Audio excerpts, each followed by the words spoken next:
We're live. Welcome, ladies and gentlemen, to Media's live show episode. I think we're on like 36 now. And this one is a long time coming. I've been wanting to do this video or a video like it since the inception of my channel.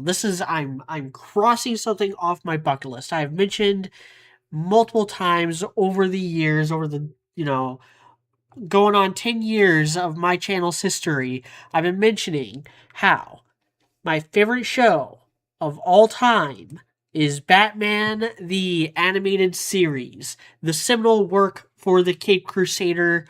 It was maybe not my first exposure to Batman. It's one of those things where like I don't know what my first was, whether I watched episodes of this first or if it was the 1989 movie, which came out a couple years before I was born, but I would have been a little kid when I first saw it on VHS, or if it was, I don't recall having any Batman comics from before like 2000. So it's one or the other. It's either an episode of this show or and I kind of remember. I have a pretty good idea what the first episode I saw of this was. So an episode of this show or the 1989 film. It's one of those was my first exposure to Batman. I've been kind of on a Batman kick the last few weeks, and so I didn't rewatch the whole show in preparation for this. I did rewatch the entire show with notes. I took extensive notes on every single episode a couple years ago in preparation for eventually doing a podcast on it that we never ended up doing. But we might do in the future because I would love to discuss this with Dude What the Heck or any of the other guys who are familiar with the show. Without further ado, so couple asterisks, a couple things to discuss before I get into the actual ranking. There are 102 episodes of Batman the Animated Series, some of them two-parters. I did not split the two-parters up. And one of my criteria for this is how well it works as like a mini movie, because this is an episodic series. It's very like freak of the week. So I am kind of judging this based on like how well each episode stands on its own, and of course, if it's a two-parter, then I judge it based on how well it works as a two-part story, as a basically instead of a 20-minute movie, a 40-minute movie. So without further ado, another thing I want to touch base on is the images I'll be using are the title cards. Batman the Animated Series has some killer title cards. Some of them aren't good, but I wanted something like a consistent like thing. I wanted a consistent set of images that I could pull from that, so I could also kind of keep track of what episode I'm talking about. Of course, the first three volumes are just called Batman, colloquially called Batman the Animated Series. There is a volume 4, but that was called The New Adventures of Batman and Robin. That counts. But volume 4 did not have title cards the way the first three volumes did. There are a lot of other stylistic changes there. And so I'll just be picking like a random image that I found on Google. And I got the slideshow ready. I got all the images I wanted to use. Well, not all the images I wanted to use. I just got one image per episode. But you kind of get the point. So without further ado, I don't think there is a single legitimately bad episode of the show. I think there are some that are weak compared to the other ones, but only really in comparison to other episodes of Batman the Animated Series. If they were, if something like Star Wars Clone Wars or what's another show that Teen Titans, if they had shows of this quality, they would be like kind of in the upper echelons of those episodes. That's just how highly regarded I think this show is. Even though I don't think it's a perfect adaptation. I've talked before about the struggles of adapting Batman in particular, and how Batman the Animated Series was held back by 90s censorship standards and guidelines. They weren't able to touch Jason Todd. and it came out before Cassandra Cain was introduced in the comics, so it's just always going to miss my favorite member of the Bat family. So, there are some asterisks when I call this the best version of Batman. But now, I keep saying without much further ado, but now, for real, something's got to be at the bottom. No matter how good of a show is, there is always going to be something when you're ranking something. There's got to be something on the bottom. And the bottom is Holiday Nights. This is a Volume 4 episode. Of course, starting off with the Volume 4 episode. This episode just doesn't really work as a standalone thing because it's like 3 mediocre episodes wearing a duct tape. This is also the first Volume 4. This is the second Volume 4 episode, at least on the box set that I got. I know there's some inconsistencies with doing the release order versus production order and airing order, and I know there's a couple like different things that kind of shake them up, so that's not important. What is important is that this is the episode that introduces the new design for Joker, and it is really bad. I think we'll see it later on, because I think I have it in a few of the images for Volume 4 later on. But one of the things they did in Volume 4 was that they redesigned all the characters, and some of them are good, some of them are lateral moves, most of them are bad. Like, most of the designs are just objectively weaker.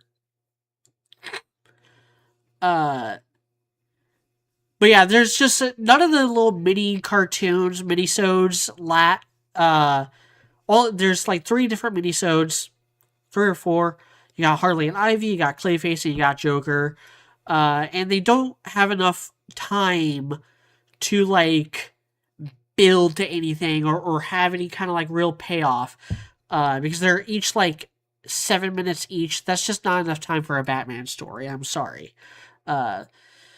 Got Harley and Ivy kidnapping Bruce Wayne for a shopping spree. Batgirl stopping Clayface from robbing a mall. And Joker trying to do like a big New Year scheme. But again, like, I still like it. It's fine, but this is definitely the least good episode. It's actually massive change in quality between this one and the next one, which is Night of the Ninja from Volume 2.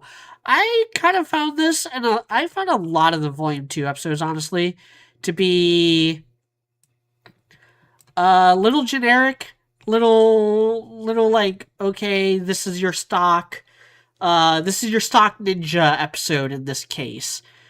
It doesn't really have a villain. It is like a ninja from Bruce's past, comes back for revenge. The motivations are pretty weak, and the dialogue is even hokier than usual. Yes, I know this was a kids show, but this was a kids show that had some really punchy dialogue in some episodes, and this is probably the weakest the dialogue gets.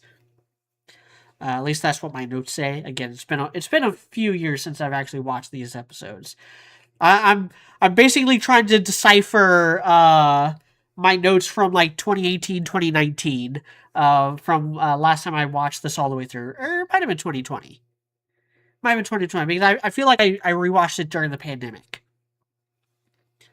When I took these notes. So, yeah, next, in the 100th place is Prophecy of Doom. I don't remember this episode a whole lot. It was pretty forgettable. Like even my notes are like Nostradamus,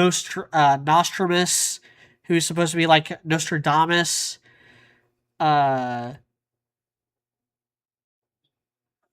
And it's about this psychic who claims to be predicting great catastrophes, and Batman smells something fishy, and sure enough, it's Nostradamus causing these catastrophes after he predicts them in order to try to like hoodwink a bunch of people into giving him money. It's a pretty fun plot. I actually really like how involved Bruce Wayne is in this episode in particular, and really the whole show. Like, this show gets, it really is the whole package of the Batman Bruce Wayne dichotomy. And I feel like that's something that's really missing from a lot of other adaptations. Like, I like Young Justice. I like Batman in Young Justice. I like how much mileage the Bat family gets in Young Justice. You never really see Bruce Wayne be Bruce Wayne. You never see like him in his Matches Malone disguise.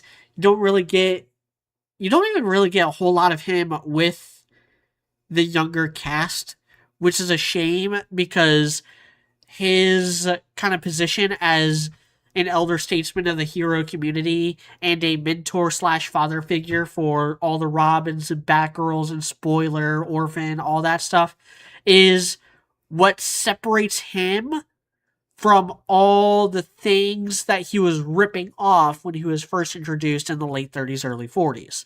Like, his relationship with the various Robins and Batgirls is what separates him from the Shadow. Yeah, Robin's not even in this episode as far as I remember. No. I think I made a note of all the episodes that Robin showed up in. But yeah, I really like that we get a lot of Bruce Wayne being like actual billionaire playboy Bruce Wayne in this episode. 99. I've got Batman in my basement. The most notorious episode or infamous episode. This is the episode that everyone says is the worst. I thought it was fine.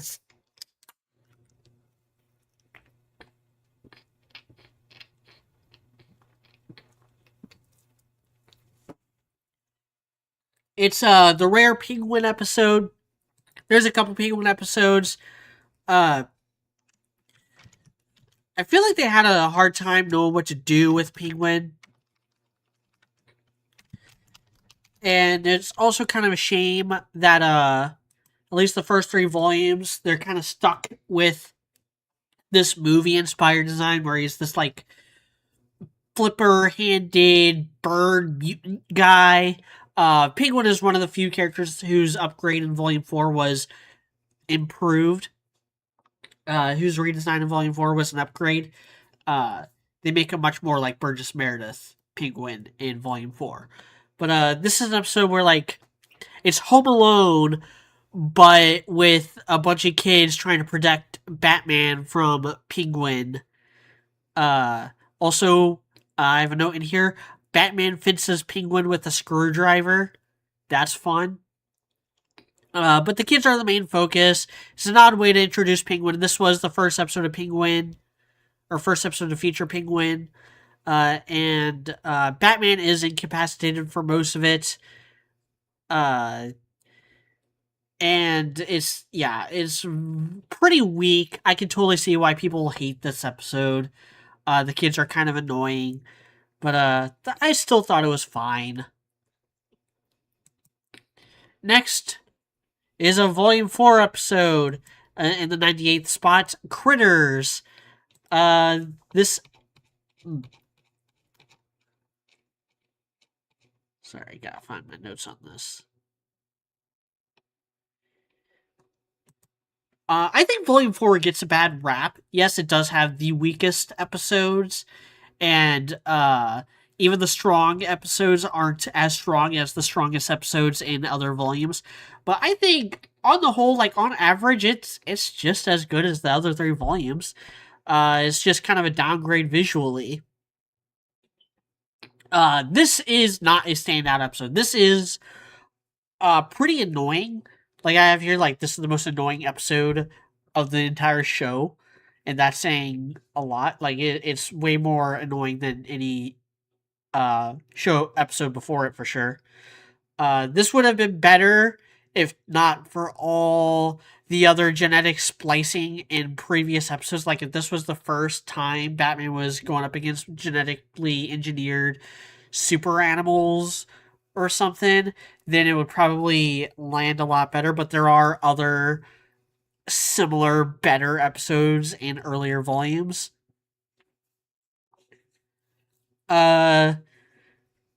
but it's also just got a bunch of yeehaw stereotypes. It's very much like try to write Midwest villains without ever having actually talked to someone from the Midwest. I found this kind of offensive.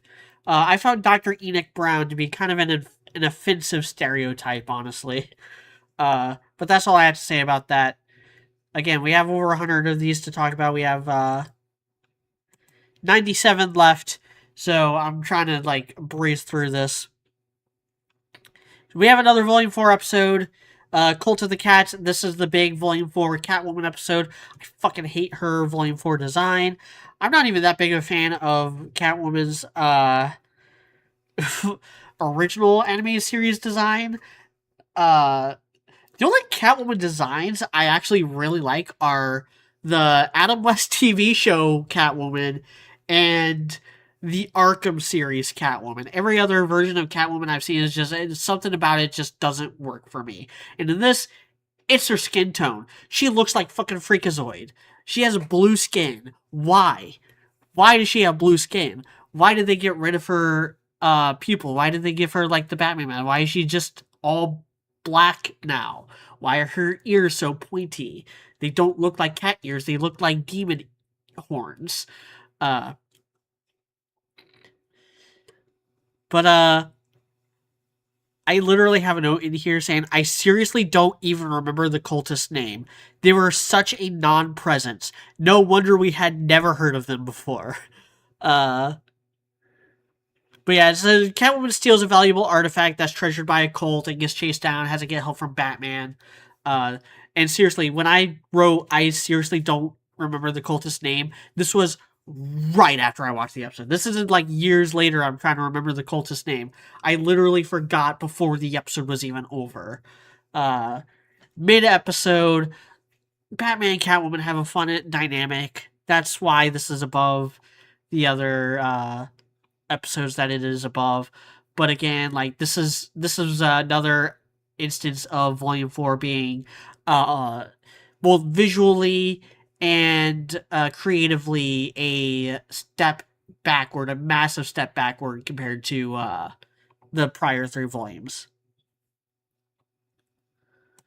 Now we have a Volume 3 episode.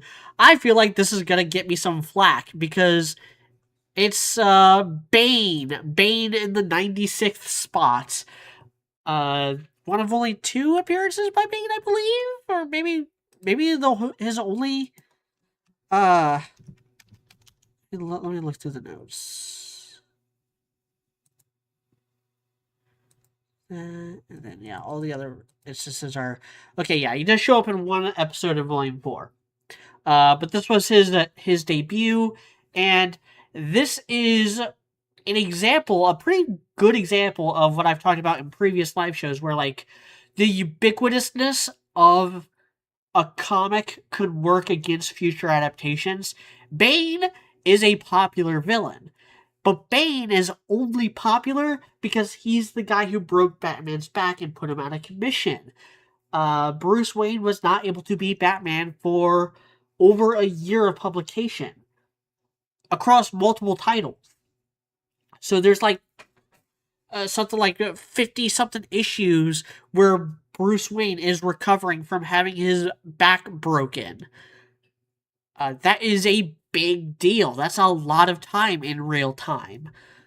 But here, you're not allowed to have Bane break Batman's back, so he just turns into a big muscle guy who kind of like gives Batman the 1-2. But he's not allowed to beat Batman. He has to lose at the end of the episode. It is a 1-part episode, a 20-minute episode. I think this should have been a 2-parter.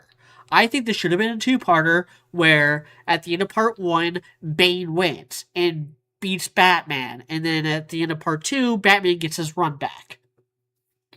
I think that would have both benefited this episode and benefited this version of Bane. Because this version of Bane is just kind of boring. He's not good when he's not breaking Batman. Like he doesn't really work as a character is what I'm saying. He only works as a plot device.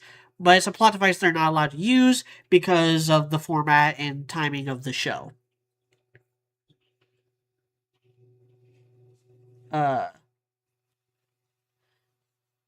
I have a note here saying that Bane says he's going to observe Batman's moves, but then he doesn't. That kind of says it all. Next, another one that's going to give me flack. In the 95th spot, The Clock King. And to be perfectly honest with you, I don't remember why I didn't like this episode. I just, like, my notes here says that, it's only a matter of time. Clock King is such a lame character. Clock King wants revenge on the mayor for having previously made him late for an important court hearing. That's his motivation. He's very lame in this episode. There is another Clock King episode that I think is a lot better. But for some reason, anytime I look at other people's rankings, they have this really high and his second appearance really low. When I had a lot more fun with the second appearance.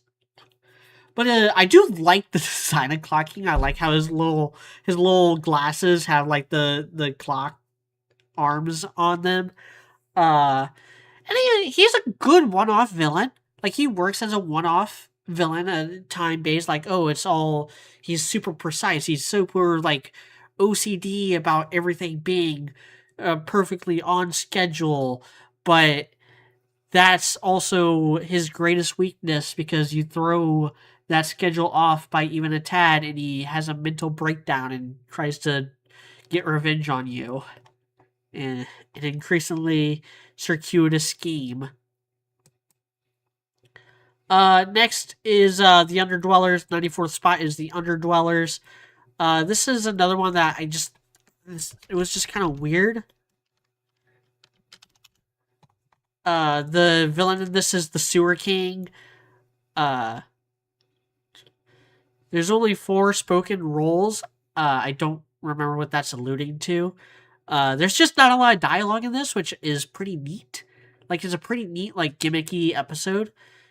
And it's basically the plot of Oliver Twist. Like, Sewer King has an army of orphans robbing people.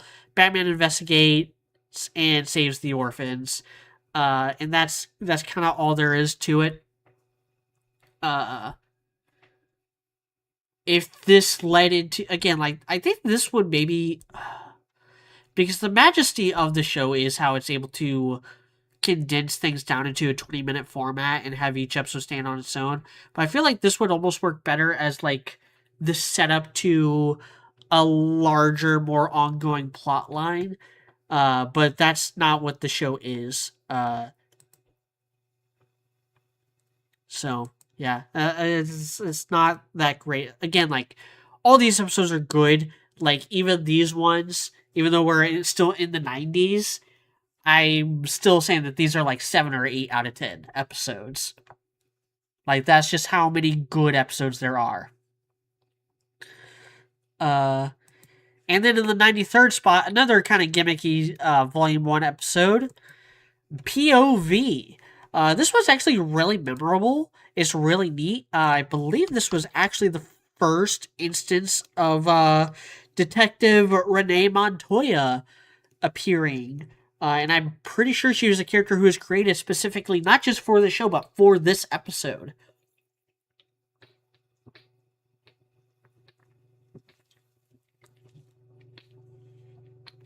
And like many other women created for this show, they proceeded to become an industry plant-ass character.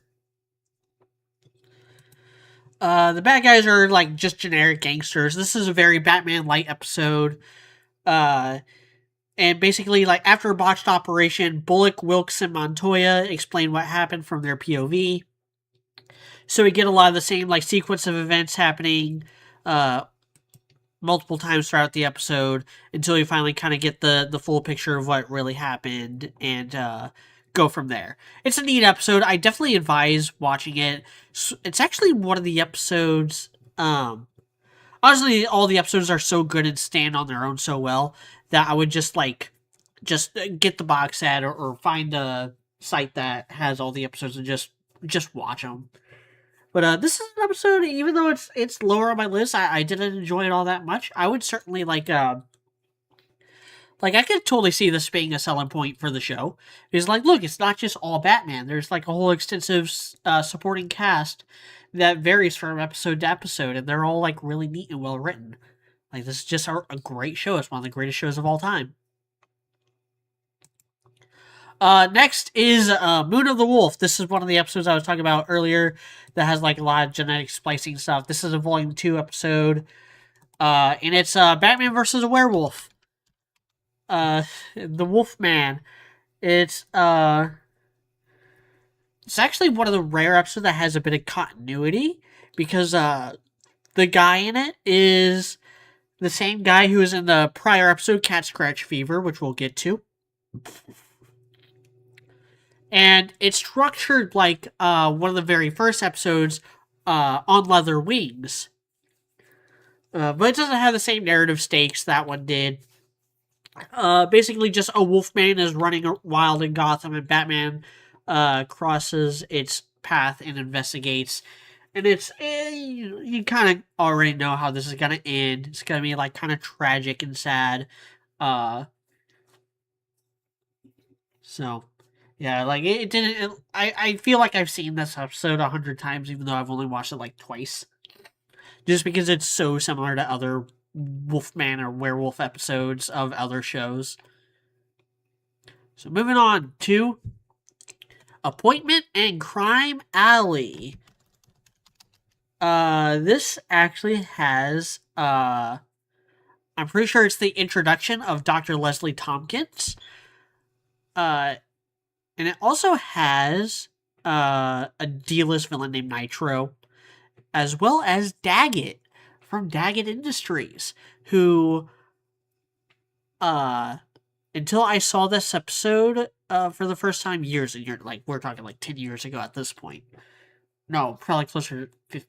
No. I'm trying to remember when I first watched this episode. This is an episode I did not watch as a kid. I know that because I remember being surprised that Daggett shows up. Daggett is the guy from Dark Knight Rises who initially like hires Bane. There's like a, do you feel in control? Like that guy. Can we get some girls in here? So yeah, apparently he's a comic book character, or maybe even a character that was created for the show. I don't know which. I've never really looked into it.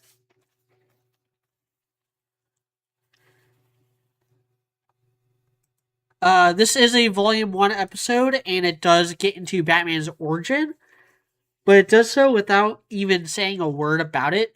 But it is also very padded. There's a lot of like running around in circles. And the whole plot is just Daggett looking to bulldoze Crime Alley. And Batman doesn't take too kindly to that because of what Crime Alley kind of symbolizes with his own origin story and his own like ongoing fight against crime. I never really understood why Batman would have such a problem with bulldozing that part of town. Like you would think he would be all for it, considering that's where his parents died, and he's like, yeah, just. I mean, I kind of get it. You know, you don't want to just cover up the past. You want to actually like work to make it better. Not just destroy it. Moving on to On Leather Wings. The first episode, at least, on the box that on the listing that I had when I made this episode or when I made this list. This is the Man-Bat episode, and it's really neat. Man-Bat's a interesting case because he is a very dark, violent type of monster villain, but he's also from the Golden Age. Like he's a old Batman villain. And yeah, he's based on like Dr. Jekyll and Mr. Hyde. This is, this kind of shows that this is still relatively early on in Batman's career, that he's only been Batman for like, 5 or so years maybe. Because people are still kind of treating him like a myth, or like he's not like a well-known entity within like Gotham Police, like Bullet, like the bat creatures flying around Gotham, and Bullock thinks it's Batman. But no, it's not Batman. It's Man Bat. Completely different character. Dr. Kirk Langstrom. I like Kirk Langstrom in the comics. I actually had the Man Bat miniseries that came out where he like his family got like targeted by, I think it was like Hush.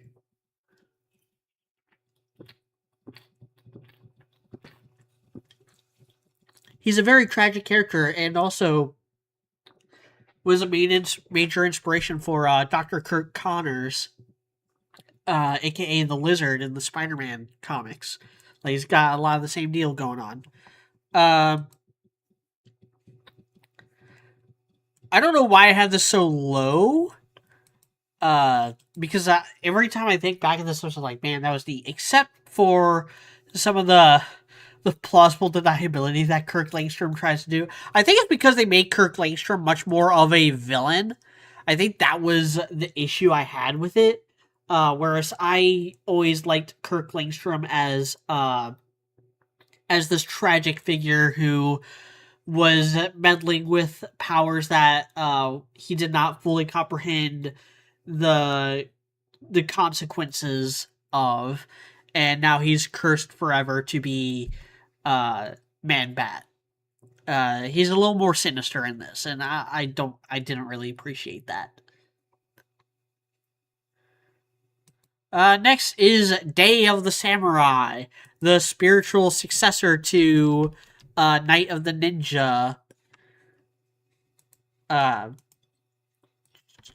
Has the same guy in it. It's a bit more neat. Kyodaiken, it's the, yeah. I have a note here saying 5-point palm exploding heart technique. The change of scenery automatically puts this episode above any of the boring episodes. But yeah, Kid returns wanting a scroll that teaches a deadly technique, and Batman heads to Japan to stop him. So it's another one that kind of addresses Batman's training. This is a Volume 2 episode, so it's a little late for that, compared to, Night of the Ninja, which was getting into the some of the same material, but was in Volume 1. I just found this to be a better version of Night of the Ninja, with a much fresher change in scenery that I appreciated. And then in the 88 spot, we have our very first two-parter, Heart of Steel. This is a Volume 2 episode. It's a Volume 2 two-parter. And the villain is Hardak. This was also the introduction of Barbara Gordon to the show. My notes here say Barbara Gordon is such an amazing character in the show. The plot was typical of the AI goes rogues trope, but it's surprisingly Barb, not Batman, that elevates it above similar plots. And the AI starts stealing from Wayne. Batman tries getting ahead of the situation, but the AI infects the Bat computer and replaces Gordon with a robot. And then in the second part, Hardak is replacing key figures with Reploids to upgrade humanity. So it's very like Ultron or Brainiac. Like, even as early as the 60s, we were seeing stuff like this with machines and robots. Even like Golden Age, I want to say. Like, even some Golden Age comics had some like Clockwork Automaton type stuff that would go through similar plot lines. But hey, it's a stock plot for a reason. You kind of take the plot and you plug anyone in, and it just changes by nature of who gets plugged in. But yeah, I like that right off the bat they're kind of setting up Barbara Gordon to be an ally, while also highlighting that she's way more tech savvy than Batman actually is. Like, Batman has the best computers money can buy, but Batman doesn't really know how to get the most out of them. So even though Barbara Gordon never becomes Oracle in this continuity, kind of a shame. Kind of another reason why I don't really consider this a definitive Batman world. Uh, it does still acknowledge that she was Oracle in the comics by this point. So that's all neat. I really like it. Next is another Volume 2 episode. In the 87th spot, we have Joker's Wild, which is also the name of a Robin Solo show or Robin Solo miniseries.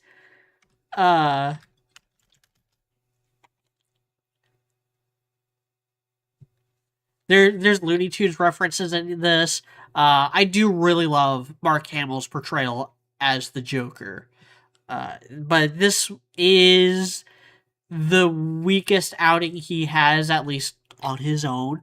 He was technically in Holiday Nights, so that's actually his weakest appearance. But basically, even though this has the same name as a Robin Solo show or Robin Solo story, it's got nothing else similar to the Robin Solo story. A billionaire creates a Joker-themed casino to provoke him and collect the insurance money. And Joker certainly plays up the ADD aspect of his persona. The scheme is also worthy of him. It's all just a bunch of clowns trying to out-clown each other. It's really funny. And yeah, like Joker's just a maniac. So no, I'm gonna get into this with a different Joker episode because I got some other things to say about Batman and Joker's relationship in this show and how it's better than what it has turned into since the show came out. Next is Tiger Tiger. This is another. Yeah, we have another volume 2. We actually have several. We have 1, 2, 3, 4, 5, 6. We actually have 6 volume 2 episodes in a row here. 7 because Heart of Steel is a 2-parter. But yeah, Day of the Samurai, Heart of Steel, Joker's Wild, Tiger Tiger, and then the next one, and then the next 2 are all from volume 2.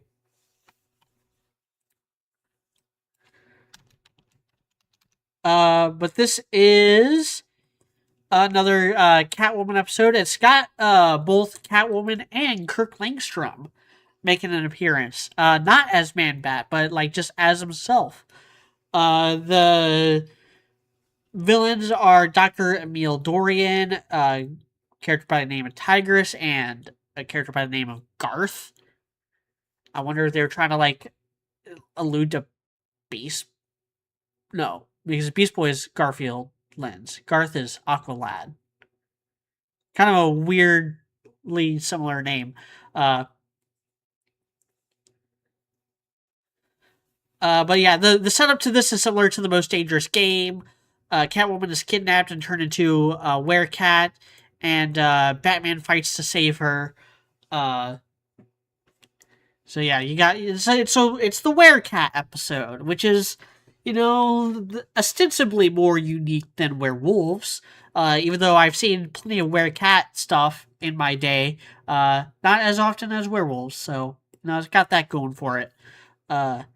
Also, again, like Batman and Catwoman, they have a fun dynamic in the show. I like it. Next is another Catwoman episode. This is Cat Scratch Fever. And this one is this one that where she steals the...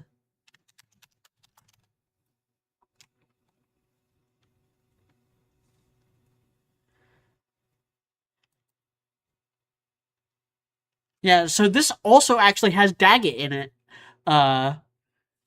So, the Dark Knight Rises, obviously Nolan watched some of the Batman the Animated Series episodes because, he has Catwoman and Daggett in that movie, and they're in this.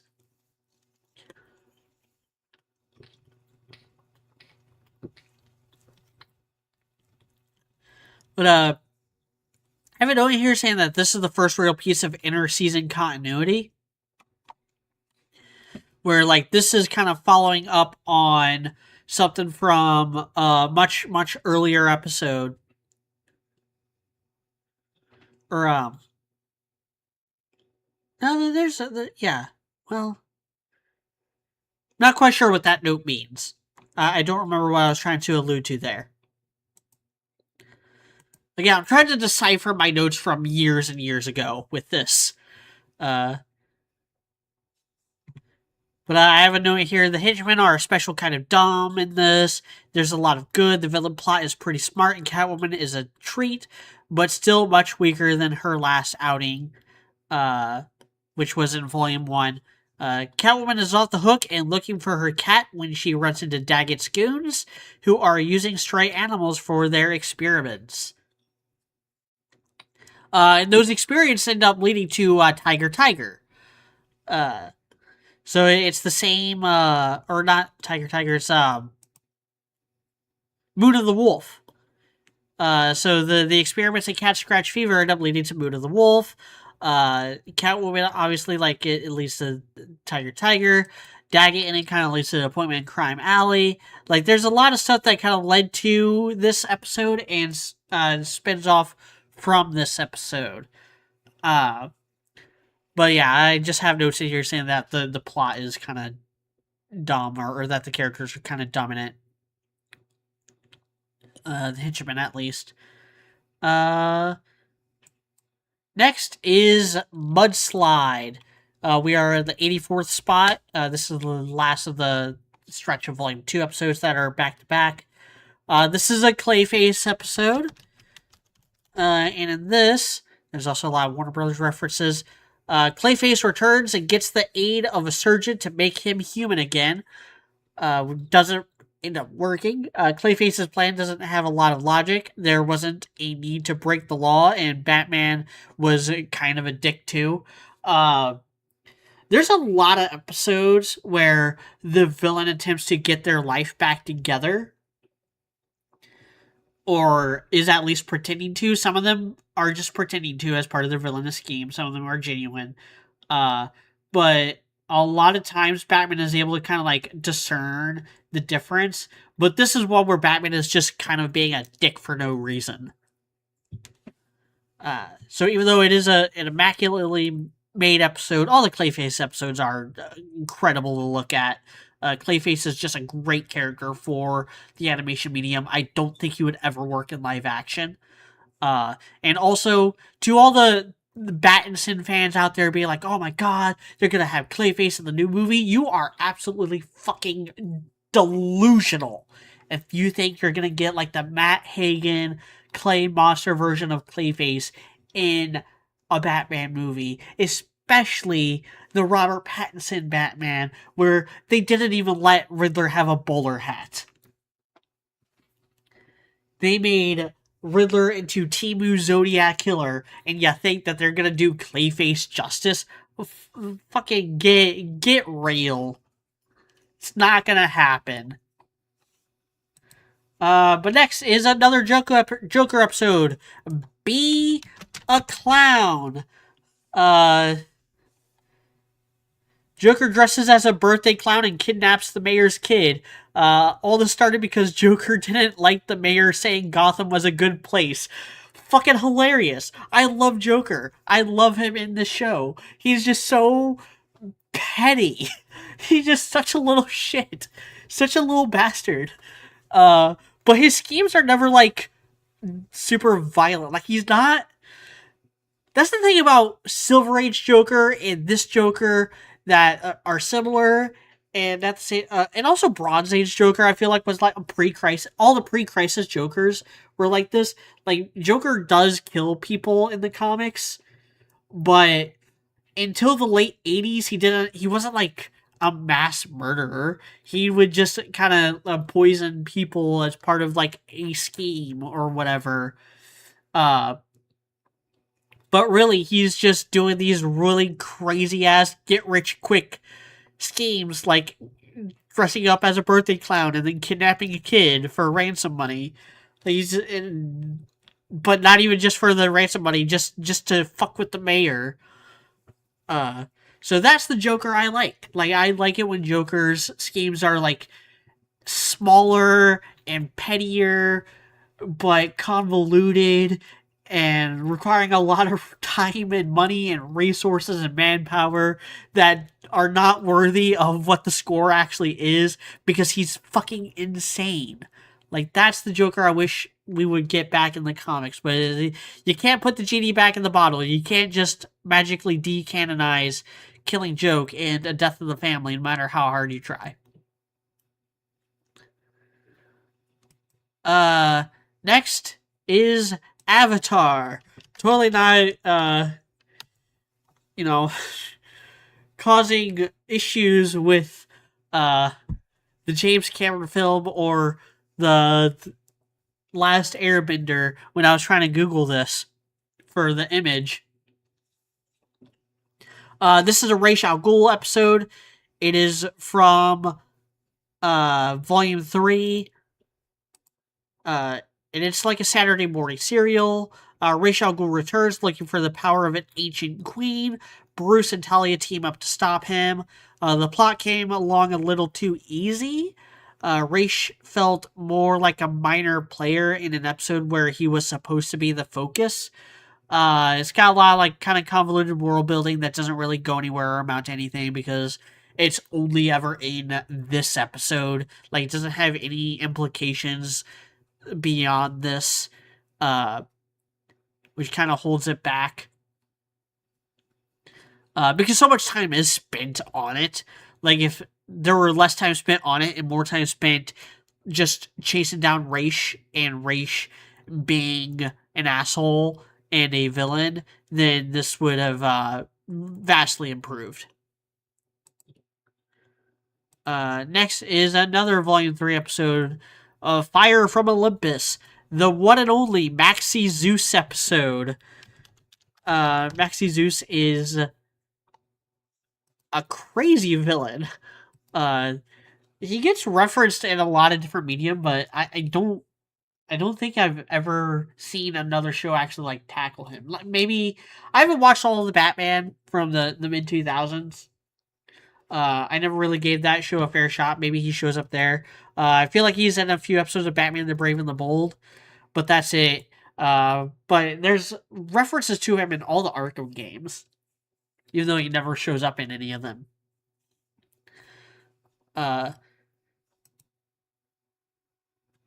Maxi Zeus wants mortals to fear his mastery over electricity, and Batman must stop him before innocent people get hurt, because even though Maxi Zeus is crazy and thinks that he is actual Zeus or an avatar of Zeus, he's actually just a dude with like a technological like electric weapon that he thinks he made when it was actually like the people that work for him. Like, he's just a crazy person, and I kind of like that about him.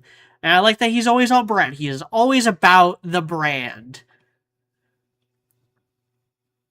Next episode is Birds of a Feather.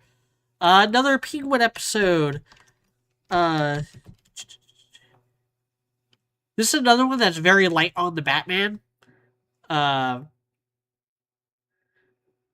And this is another one where like Penguin is actually trying to reform himself. Fresh out of prison, Penguin is approached by a socialite hoping to make a name for herself. And it's kind of a heartbreaking episode because Penguin does like catch feelings for her. It does like legitimately is at least legitimately interested in maybe turning over a new leaf. But then the circumstances of what ends up happening drive him back to his old violent ways all over again. Because you gotta keep that status quo, gotta keep that continuity, gotta keep these villains as villains. That's actually a big problem I have with one of the episodes that I actually have ranked very, very high, and we'll get to that. Is because of the episodic nature of this, they allow hero or potential allies to become villains, but they never let villains become heroes. And I think that's overdone in the comics. Like, we'll get there when we get there. I have a lot to say about Harley Quinn. Um, but you know, like if this is gonna be the last appearance of Penguin, which this was not, let them have a happy ending and write them out of the show, and then don't use them again. But yeah, this was way too early in the show. Like, obviously, if it only had 2 seasons, like so many other superhero shows did, then I maybe buy that. But yeah, we have like this is halfway through the series, so it was never gonna happen. 79, The Forgotten.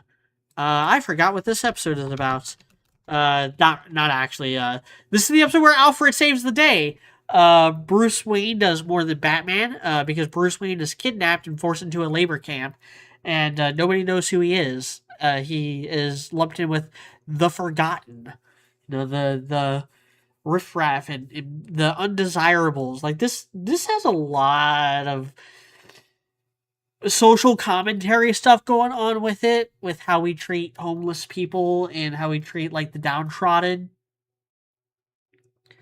Uh, but yeah, I love Alfred in this. I love Bruce in this. I love that we don't really see Batman in this episode. It's just Alfred and Bruce saving the day. Next is The Lion and the Unicorn, based on a Agatha Christie novel. This is another really good Alfred episode. The villain is Red Claw. He's basically a non-presence as a villain. Red Claw kidnaps Alfred because he knows nuclear launch codes that she needs. Why Alfred knows these nuclear launch codes is so fucking bizarre. Alfred's got a very circuitous backstory that kind of changes from writer to writer. Like, he's definitely been a theater actor, a servant, and a medic of some sort, but like an army medic. This is the only time that I think anyone's ever been like, no, he was like high up in her Majesty's Secret Service, to the point where like he knows the nuclear launch codes for London, and it's like, fucking what? And now he's working for Bruce Wayne. Such a weird turn for his career. Like if it was like it was in the comics, in the Golden Age comics, where he shows up doing adult Bruce Wayne and is like, hey, I'm gonna help you on your little crusade here because I've kind of figured things out. It would work a lot better, but like that's not how anyone ever writes Alfred anymore. They always make him like a father figure for Bruce, who's known him since he was a kid. It's like, when did Alfred have time to do all this shit, man? How old is he? Is he like fucking Ra's al Ghul, where he's actually like 200 years old or something? But yeah, Batman in London is a fun idea, and I like it. But I don't like Red Claw. She's in a couple episodes actually, and she sucks in all of them. Next is Showdown. This is another Ra's al Ghul episode, but more importantly, oh my god, it's Jonah Hex. It's a good 20-minute western, but there's almost no Batman here, and Jonah Hex is no Batman. Basically, the plot of this is that Ra's al Ghul kidnaps a man. Batman gives chase as he listens to a recording detailing Ra's involvement with the kidnappee, and it goes all the way back to like old Western days. It does raise the question of like, how did Ra's know the parts he wasn't there for? But you know, maybe some people, maybe over the century, people have told him. I wish more comics would utilize Ra's al Ghul in backstories like this, because he's supposed to have been around for 600 years, which means that like he should show up in more Jonah Hex comics, but then he just doesn't, as far as I know. You know, I'm not like a huge Jonah Hex reader, but to my understanding, he never like really shows up there, even though he totally could.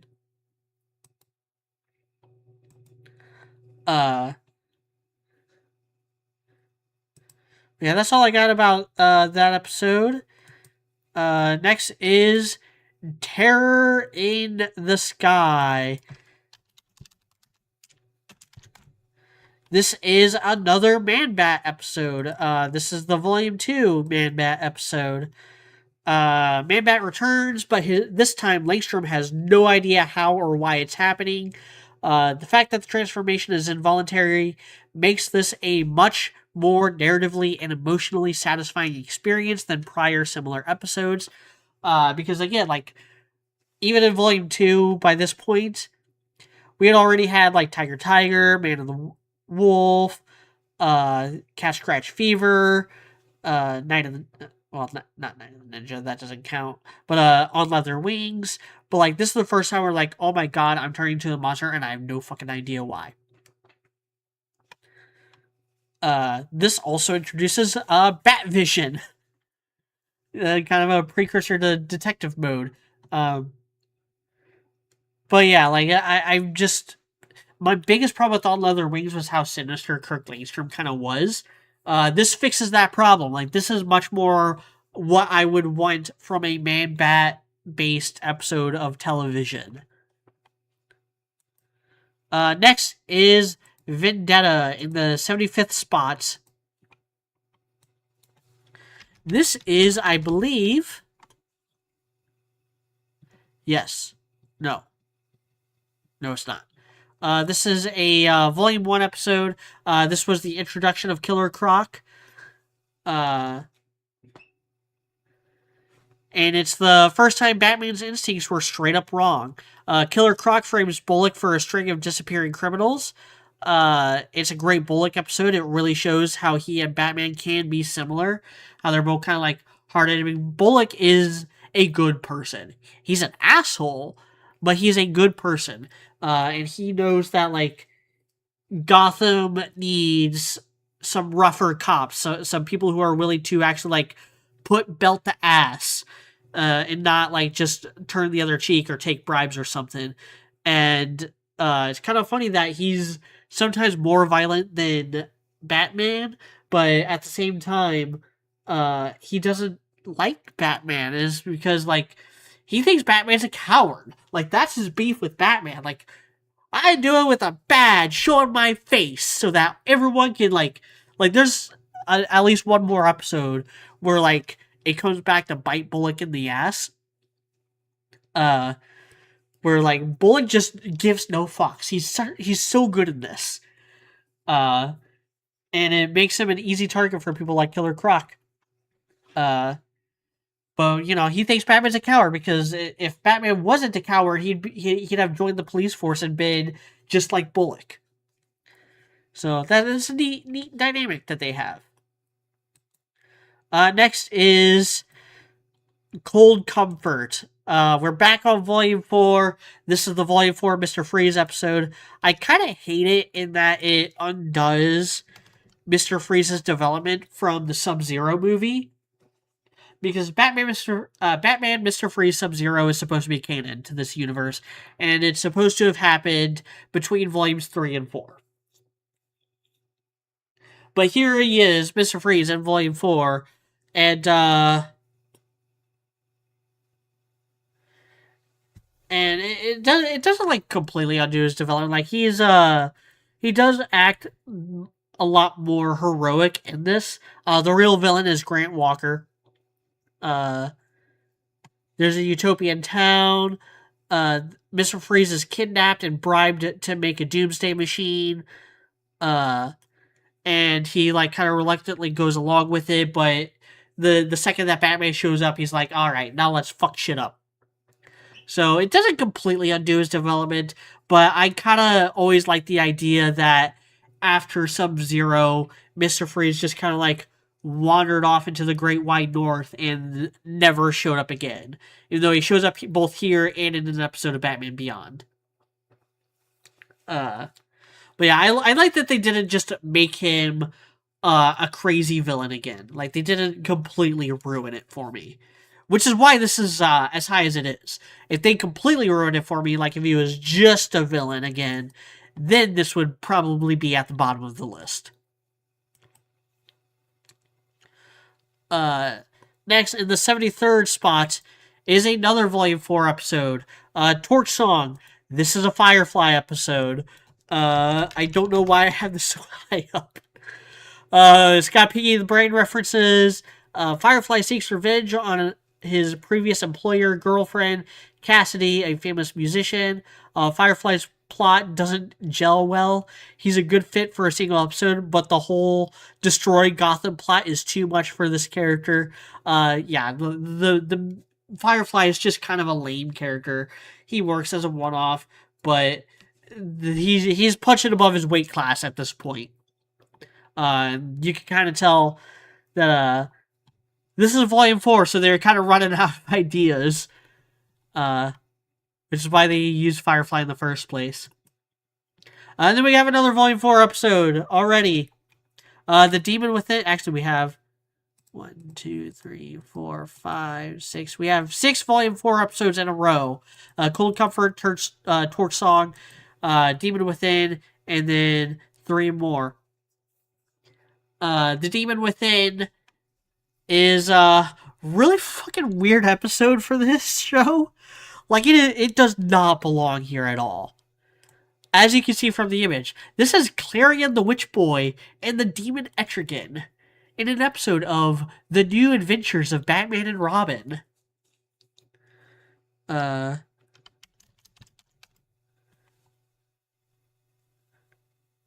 yeah, this is the first episode that, like, has just straight up magic. Which... So, one of the reasons why they had the big stylistic change in Volume 4 was because Superman the Animated Series was starting. And when Batman the Animated Series started, it was like, it's just Batman. We're just focusing on Batman. We're cashing in on the success of Tim Burton's movie and the upcoming Batman Returns. Or, not upcoming, because Batman Returns was 91. The animated series started in 92. But, like, you get that, like, we're cashing in on the success of the Tim Burton movies. Batmania is back. It's Batman. It's just Gotham. It's going to be characters connected to Batman. And then the success of that show is like, okay, what if we did Superman? Well, if we're going to do Superman in the same universe, then we might as well, like, try to, like, do more stuff with the wider DC universe, which eventually led to Justice League and Justice League Unlimited. This is their attempt at trying to, like, get that stuff in. I think it's a bad idea to have it be in Batman and not Superman, or just introducing the stuff in Justice League. But I still really fucking love this episode. Clarion steals a magic brand and takes control over the Demon Etrigan. It's a pretty fine magical adventure. And it is a lot of fun. There's a reason why I have this as high as I do, but, like, it still doesn't really gel well. Like, this is an episode, this is actually a pretty good indicator, like, why Volume 4 feels so different than the prior 3 volumes. And it's not just the art that changed. It's the whole tone. It's the whole direction that the stories take. And it's the introduction of these straight up supernatural elements that weren't in the show before. And don't really belong in these sorts of stories. Then we have another Volume 4 episode, Beware the Creeper. Fun fact, the Creeper was made by Steve Ditko, who I am a big fan of. This also has Joker in it. Harley Quinn, obviously, she's in the image I used. But on the anniversary of his creation, Joker throws Jack Ryder into chemicals, and Ryder is transformed into the Creeper and comes after Joker. And he's trying really hard to be crazy in this episode. I actually relate a bit to Joker here, because Creeper wears out his welcome pretty fast. Like, this is Joker being like, okay, come on, calm down, dude. I am not that bad. But the writers for this, they basically turn Creeper into Freakazoid. Like, he does all the pop culture references, and I think he might even be voiced by the same guy who voiced Freakazoid. That'd be something worth looking into, maybe, if I had more time. But yeah, like, it's fine. I like Joker in it. I like Harley Quinn in it. I even don't mind the Creeper very much. This is a kid's show, and this is a pretty wild design to have in a kid's show, especially a kid's show that is taking a much more kid-friendly approach compared to even prior volumes of itself. Next is another Volume 4 episode. It's The Ultimate Thrill. Roxy Rocket. Kind of a D-list villain. It's also got Penguin in it. Thrill-seeking thief finds herself addicted to being chased by Batman. Boy, I'm sure some people can relate. It is good to see Penguin well used in an episode that isn't a true ensemble. That's another thing.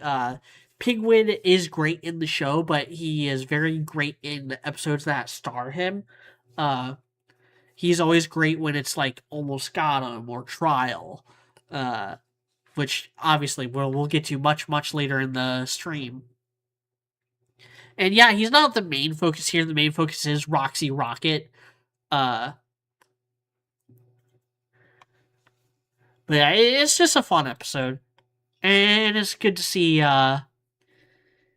Like this is more like wacky stuff I expect from like Silver Age Batman pastiches. And our final in this stretch of back to back to back Volume 4 episodes, Love is a Crock. The most weird pairing in the whole DC animated universe. Baby Doll and Killer Croc. Daily Planet shows up in this. Baby Doll falls for and teams up with Killer Croc. This episode is super weird. Seriously, what the fuck? Who thought of this? That's all my notes say. Is just me being baffled by this pairing. Because, yes, she's actually older than him, but it's such a weird, bizarre relationship. Baby Doll's just a weird character. People love her because of how tragic and heartbreaking her initial episode is, and they are right to do so. Because of the first time we're talking about Killer Croc in Volume 4, this is a design that's a downgrade. I don't like him with green skin. I like Killer Croc when he's less crocodile-like. You know, he's supposed to just have a skin condition that makes his skin as tough as scales. He's not supposed to be a literal crocodile mutant man. That's not his original backstory. That's stuff that they added in later because people didn't get the memo of what he's actually supposed to be. Carrying on, we're going all the way back to Volume 1 with Pretty Poison, the introduction of Poison Ivy. Sorry,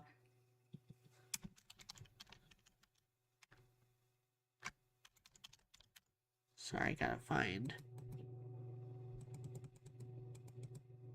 This is one of the first episodes.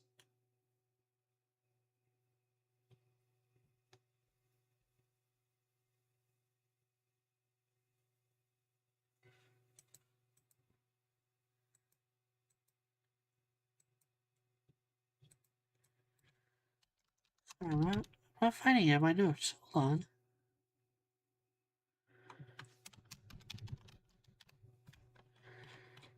I think I might have accidentally messed up my spreadsheet here. Hold on. Yeah, okay, I found it.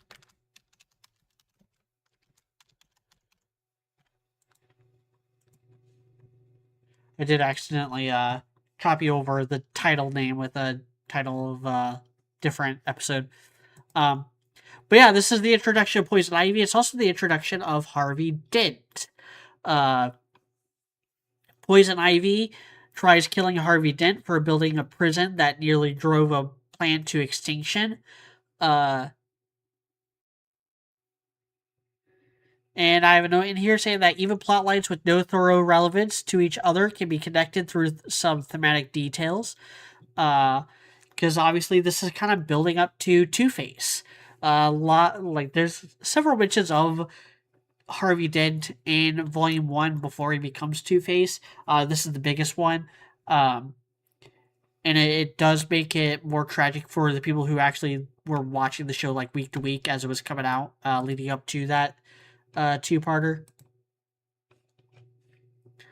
But yeah, like I like how unhinged Poison Ivy is. And again, like it's a petty thing. It's like, oh, Harvey Dent signed off on the creation of this prison. This prison helped drive a plant to the brink of extinction. So I'm going to murder him. Like that is insane. Like that is what lands her in Arkham Asylum. I also think she's really fucking good in this show. They're all good. All the villains are good. Next is Paging the Crime Doctor. This was if I remember correctly, this is the episode that yeah, this is the episode I almost forgot to add. This is the introduction of Leslie Tompkins' free clinic. Or I think was it this or Appointment in Crime Alley that came out first? It would have been this one because this was this is a volume 1 episode, and Appointment in Crime Alley I believe was volume 2. No, Appointment in Crime Alley was also volume 1. So hold on.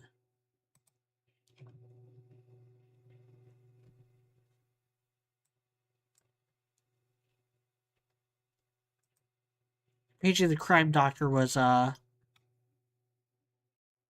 in Crime Alley. So Appointment in Crime Alley was the introduction of Leslie Tompkins' free clinic. But this is another one that does it.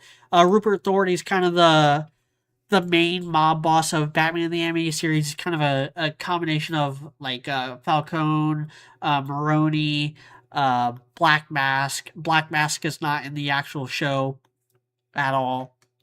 Rupert Thorne kind of like combines all the typical mobster boss characters into one character. But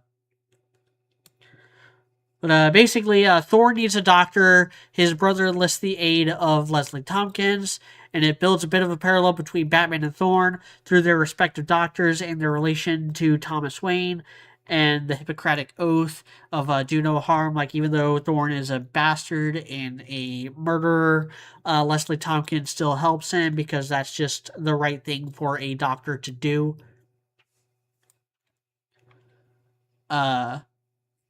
So, yeah, I like it. Next is The Last Laugh, another Joker episode. This one from Volume 1. This is the one with the Joker robot, Captain Clown. It's more of a giant chase than a detective showcase. Joker unleashes laughing gas across the financial district to make robbing them all easier. Again, like he's using up these massive amounts of resources just to steal a couple $1 million from some banks. Just to make robbing some banks easier. It's so convoluted, so like insane. Like, it's just so why? There's easier ways to make money, Joker. Jesus Christ. But yeah, it's very action packed. This is one of the more action packed episodes. Definitely the most action packed Joker episode. Because Captain Clown is able to actually like fight Batman fair and square. So yeah, more good Joker stuff. After that is another Volume 4 episode. This one is You Scratch My Back, I Scratch Yours. This is a Catwoman Nightwing team up.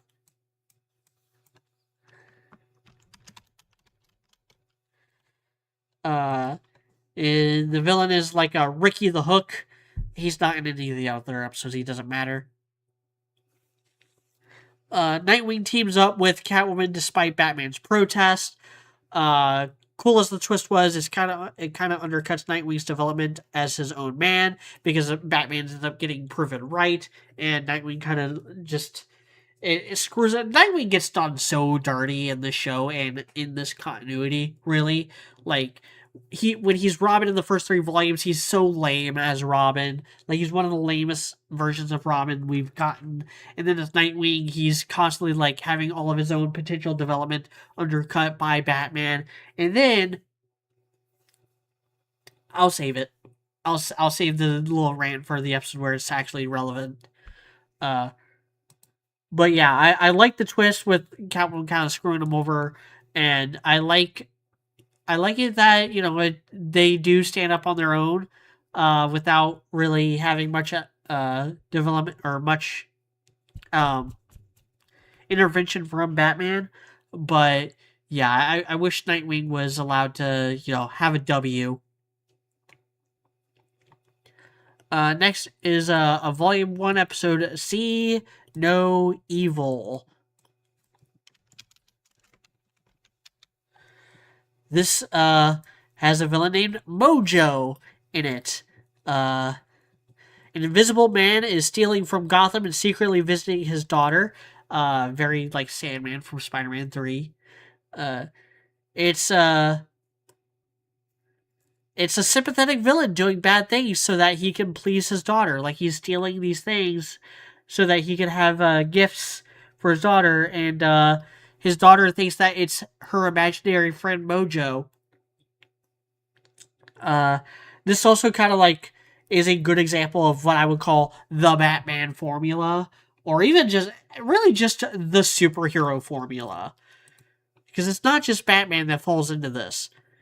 Where like the idea is that the hero always loses on their first encounter. Like Batman, the first time he goes up against Mojo, he gets his ass kicked. But then he like has to do some detective work, figure out how this person's abilities work, come up with some counterplay options, come back, get that room back, and clinch the W. Like, that is all of Batman's stories at the end of the day.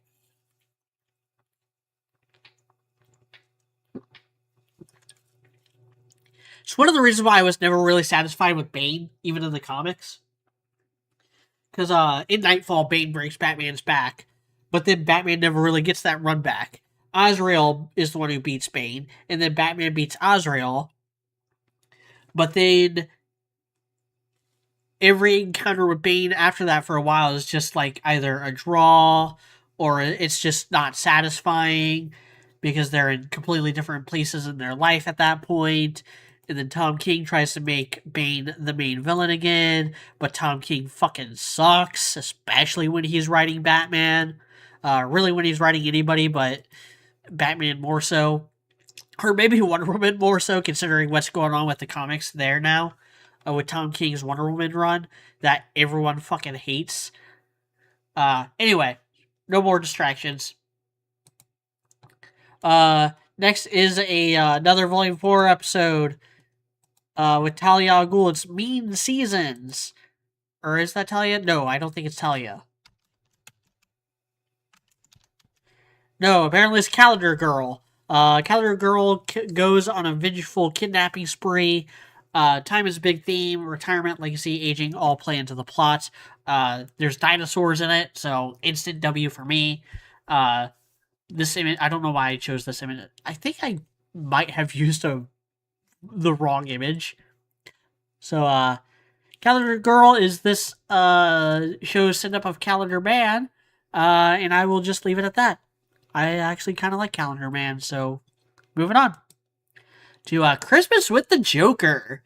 The first Joker episode, at least on my listing, from when I made this list. Jingle bells, Batman smells, Robin laid an egg, the Batmobile lost its wheel, and Joker got away.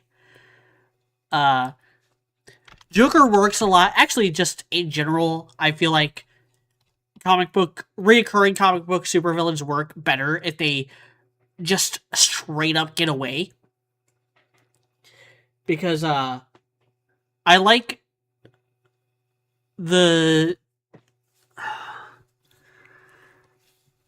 it's the inherent problem of having recurring villains where they keep getting arrested and thrown in the prison and then keep escaping, and they have to keep coming up with ways for them to escape while also, like, making the person like, oh man, this guy is so inescapable, except literally every day Joker or someone escapes.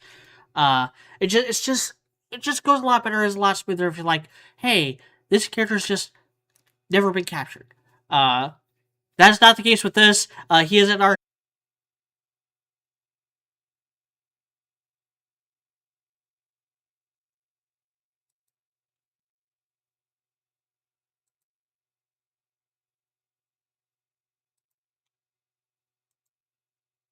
Alright, I think I'm back.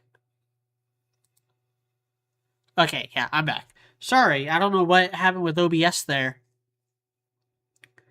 But, I don't even know what all got cut out. But, yeah, Joker did all this just to hit Batman with the pie. That's incredible. Next is Eternal Youth. This is another, this is another Poison Ivy episode. This is the big Volume 2 Poison Ivy episode. Alfred plays a bigger role in this one. The villain plot is seriously messed up. Poison Ivy runs a spa where she lures socialites to untimely demises by turning them into trees. She tries to lure Bruce Wayne there, but Bruce Wayne's like, you know what, Alfred, you deserve a vacation. So Alfred becomes kind of the damsel in distress that Batman then has to save from Poison Ivy. Really fucked up plot. Like they could have this is the kind of plot that could totally work in a like dark like post crisis or post New 52 version of Batman if you just leaned into more of the body horror aspect. Moving on to Robin's Reckoning, another two-parter. This is another two-parter from Volume 2, and it gets into Dick Grayson's backstory. Sorry, trying to find. Yeah, this is the Robin origin story. Tony Zuko is the main villain. He's got the Flying Graysons. Robin's past is brought back into the light when Zuko returns to Gotham. And then in part 2, Batman and Robin race to apprehend Zuko. Does a good job exploring the origin of Robin and Batman's relationship. Again, Dick Grayson kind of gets done dirty here. As he does throughout the whole show, but this is one of his better showings. You really do get a feel for like why Batman took him in and how like he really wants Dick to be better than him. I don't think this really needed to be a two-parter though. I know it has a lot of ground to cover, but I don't know. I feel like you didn't really have to have the modern day stuff. I feel like you could have just had this be a flashback episode. Or maybe not even. Like, enough people... maybe not, because Batman Forever I don't think had come out yet at this point. But, you know, a lot of people are already familiar with Dick Grayson's backstory. Like, you don't really need it. You can just allude to it. That's what Teen Titans did. Next is, Mad as a Hatter, a Volume 1 episode. This is the introduction of Mad Hatter. There's actually a lot of Mad Hatter episodes, and they're all a peak. Like, they're all, like, we're getting to, like the 9 and 10 out of 10 episodes now, and we're only in, like, we're just hitting the top 60. Mad Hatter uses mind control to impress a coworker. Things go awry when her boyfriend proposes to her. I always thought Mad Hatter was an underrated villain. I kind of related to his plight. If only he wasn't a little mad, he could have done something productive. Like, he's actually like kind of a genius, but he is so obsessed with women and with like controlling people and also obsessed with Alice in Wonderland that he just does some of the most like fucked up things in the whole show and all of Batman. But I'm always glad to see him getting adapted. Some of my favorite episodes are Mad Hatter episodes. This is actually the weakest one. Even though it is the most typical of Mad Hatter. But there's just so much you can do with like an impish little troll who has like mind control devices. And I like how much mileage they get out of him. Like him and Scarecrow are two characters that, like, anytime they show up in Batman the Animated Series, it's a fucking great time. It does lead into, like, some of the more cerebral aspects of Batman, and those same aspects are kind of, like, why Batman the Animated Series is so well regarded and won all those awards and stuff. Next is It's Never Too Late. This is a very melancholic episode. It's another one that has Rupert Thorne as well as a guy named Stromwell. This is the arbitrary drug PSA episode. Uh, Done with a lot of honest tact and things I can't believe flew in the 90s. Gay war escalates when Thorne targets Stromwell, and it's all about like the whole line. It's never too late. It's like it's never too late to turn over a new leaf. It's never too late to be the bigger man, to turn the other cheek, to let bygones be bygones, and become a better person. Uh, but these sorts of episodes were all over the place in the 90s. Every 90s show had to have something like this at some point. It was like basically law. And I think this is one of the better. In fact, I'd go as far to say that this might actually be the best example of one of those episodes to come out of the 90s. Next is Off Balance. This it's actually it's got Talia al Ghul and Count Vertigo. Count Vertigo is not a character I would often associate with Batman, but he really works here. Count Vertigo steals a sonic drill. Batman teams up with Talia al Ghul to stop him. It's got a lot of creative use of animation and genuine world building that furthers the story and sets up future episodes regarding like Ra's al Ghul and stuff. Like it kind of does what I think Avatar failed to do with its world building, and also just kind of using a non-Batman villain to further that angle. I think is a good choice. That's another thing with Avatar is like, oh, it's just Ra's al Ghul again. You know, it's just showing that Ra's al Ghul is beyond, it has a reach that extends beyond Gotham, but he's still a Batman villain. Whereas Count Vertigo, I think he was originally a Flash villain.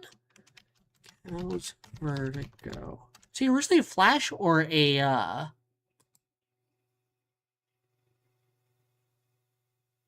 World's Finest? That doesn't tell me anything.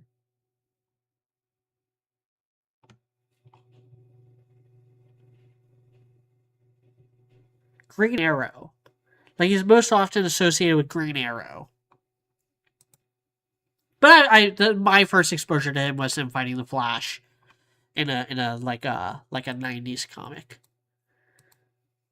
Or maybe an 80s comic. It was a comic I read as a kid that had Count Vertigo in it. Moving on. Feet of Clay. I feel like I'm going to get some flack for having the solo. This is another one of those episodes that people have in their top 10. This is a volume 1 2-parter. This is the big Clayface origin story.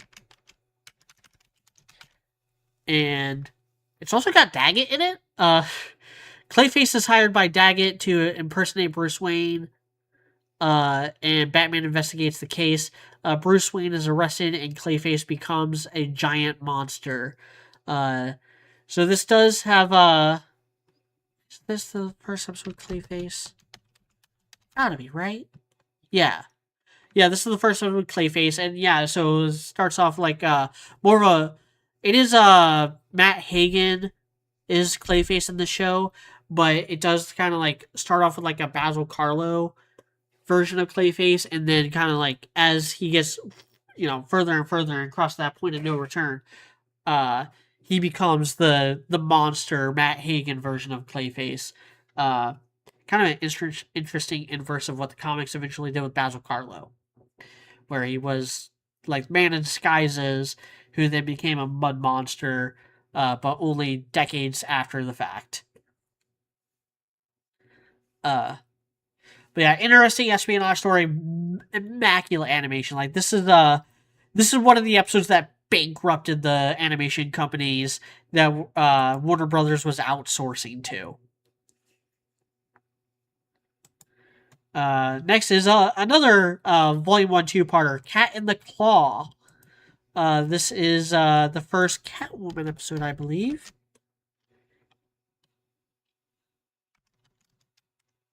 Yep, this is the first appearance of Catwoman. Shows Batman as an equal opportunity crime fighter. Catwoman, Batman, and Red Claw find themselves in a Machiavellian corporate espionage story. And then I have a note here saying, wait, what do you mean you can have strong female characters without shoving them down your throat? Someone inform Marvel of this amazing new development. Yeah, Catwoman's a lot of fun. Red Claw is in a lot of episodes. She's kind of the weak link here. But the Batman Catwoman dynamic is fun, and it's great to have like more of a heist story. No, Batman doesn't just chase down killer clowns and gangsters. He also chases down thieves, purse snatchers, stuff like that. It's fun. He's a multifarious crime fighter. Next is Zatanna. Another weird episode, really weird interpretation of Zatanna. And it's one that kind of got retconned. So, okay, so if I'm remembering correctly, in this episode we do get Zatanna, and it is the first like indicator like the wider DC universe. It is the first time that Batman has teamed up with another noteworthy hero from DC, but she's not a noteworthy hero in this. She's just a stage magician that used to bang Bruce Wayne, and her father, Zatara,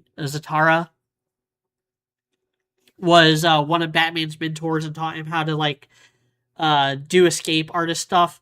The villain in this is a guy named Kane. Implies a magic show goes awry and Zatanna is framed for a robbery. It's really cute. Zatanna is cute and fleshed out pretty well over the course of this episode. The mystery is also neat. It kind of fizzles out about halfway through. I do kind of ship this version of Zatanna with Bruce Wayne. I really feel like the only reason she is in this episode and in this show at all is because Paul Dini loves her. Like, she is absolutely his type. Paul Dini, who was one of the main showrunners of Batman the Animated Series, also very famously did like a bunch of pinup stuff involving DC characters, and Zatanna is absolutely his type. Zatanna is also a magician, but here she's just like an illusionist type, like a real magician, where it's just all a bunch of smoke and mirrors. But in the comics, she is like actual sorcerer, and that's how she is portrayed later on in Justice League Unlimited, which, from what I remember, they never address that in this, or address this in that. Like, they never, and when she shows up in Justice League, she never has any real interactions with Batman, despite them dating in this episode, or having dated before this episode. And also, she's kind of portrayed as being younger. Like, there's some continuity fuck ups here, and I'm not sure what's going on. But moving on to Joker's Favor, another Joker episode. This is a another early Joker episode, Volume 1 of Joker episode. This is the first appearance of Harley Quinn. This is the first episode to show Harley Quinn. Joker bullies a man into helping him with an attempt on Gordon's life. I love how the show weaponizes public knowledge of Batman while also redefining his mythos and creating the definitive status quo for Gotham. So yeah, it kind of leads into like, you know Joker, you know his deal, you know Batman, you know his deal. We don't need to dwell on that. So have some fun here. And I appreciate that.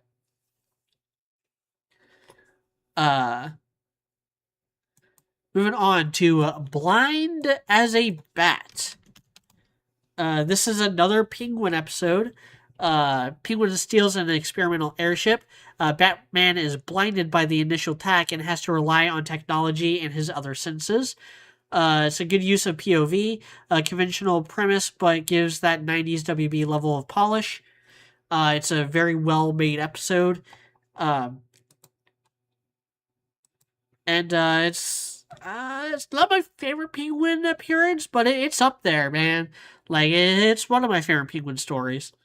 Anytime Penguin steals like a piece of super advanced hardware, like that's kind of peak Penguin for me. Moving on to Fear of Victory. Our first time talking about Scarecrow. every Scarecrow episode is a 10 out of 10. We're at like 10 out of 10 territory now. This is my least favorite of the Scarecrow episodes, but it's still so fucking good. Scarecrow is infecting athletes with this fear toxin. Robin ends up getting a dose of the chemical. So it shows that like Robin's in college. He's at like Gotham University or whatever. We also get cameos from Joker, Ivy, and Two-Face. And this is the Robin episode. Like, this is the best. It's not my favorite episode with Robin in it. It's not my favorite episode with Dick Grayson in it. But this is the one that's like the definitive Dick Grayson kind of character study. Like, it is very much the Robin character study that the previous Scarecrow episodes were a Batman character study. So again, like, Scarecrow is a really good plot device to use for these sorts of episodes, and I wish comic books would kind of return to that. Little fun fact, over the last week I tried reading a 2016 storyline called Fear State, which is a big Scarecrow event comic, and I lost interest because I don't give a fuck about Ghostmaker. And Ghostmaker's a big part of it.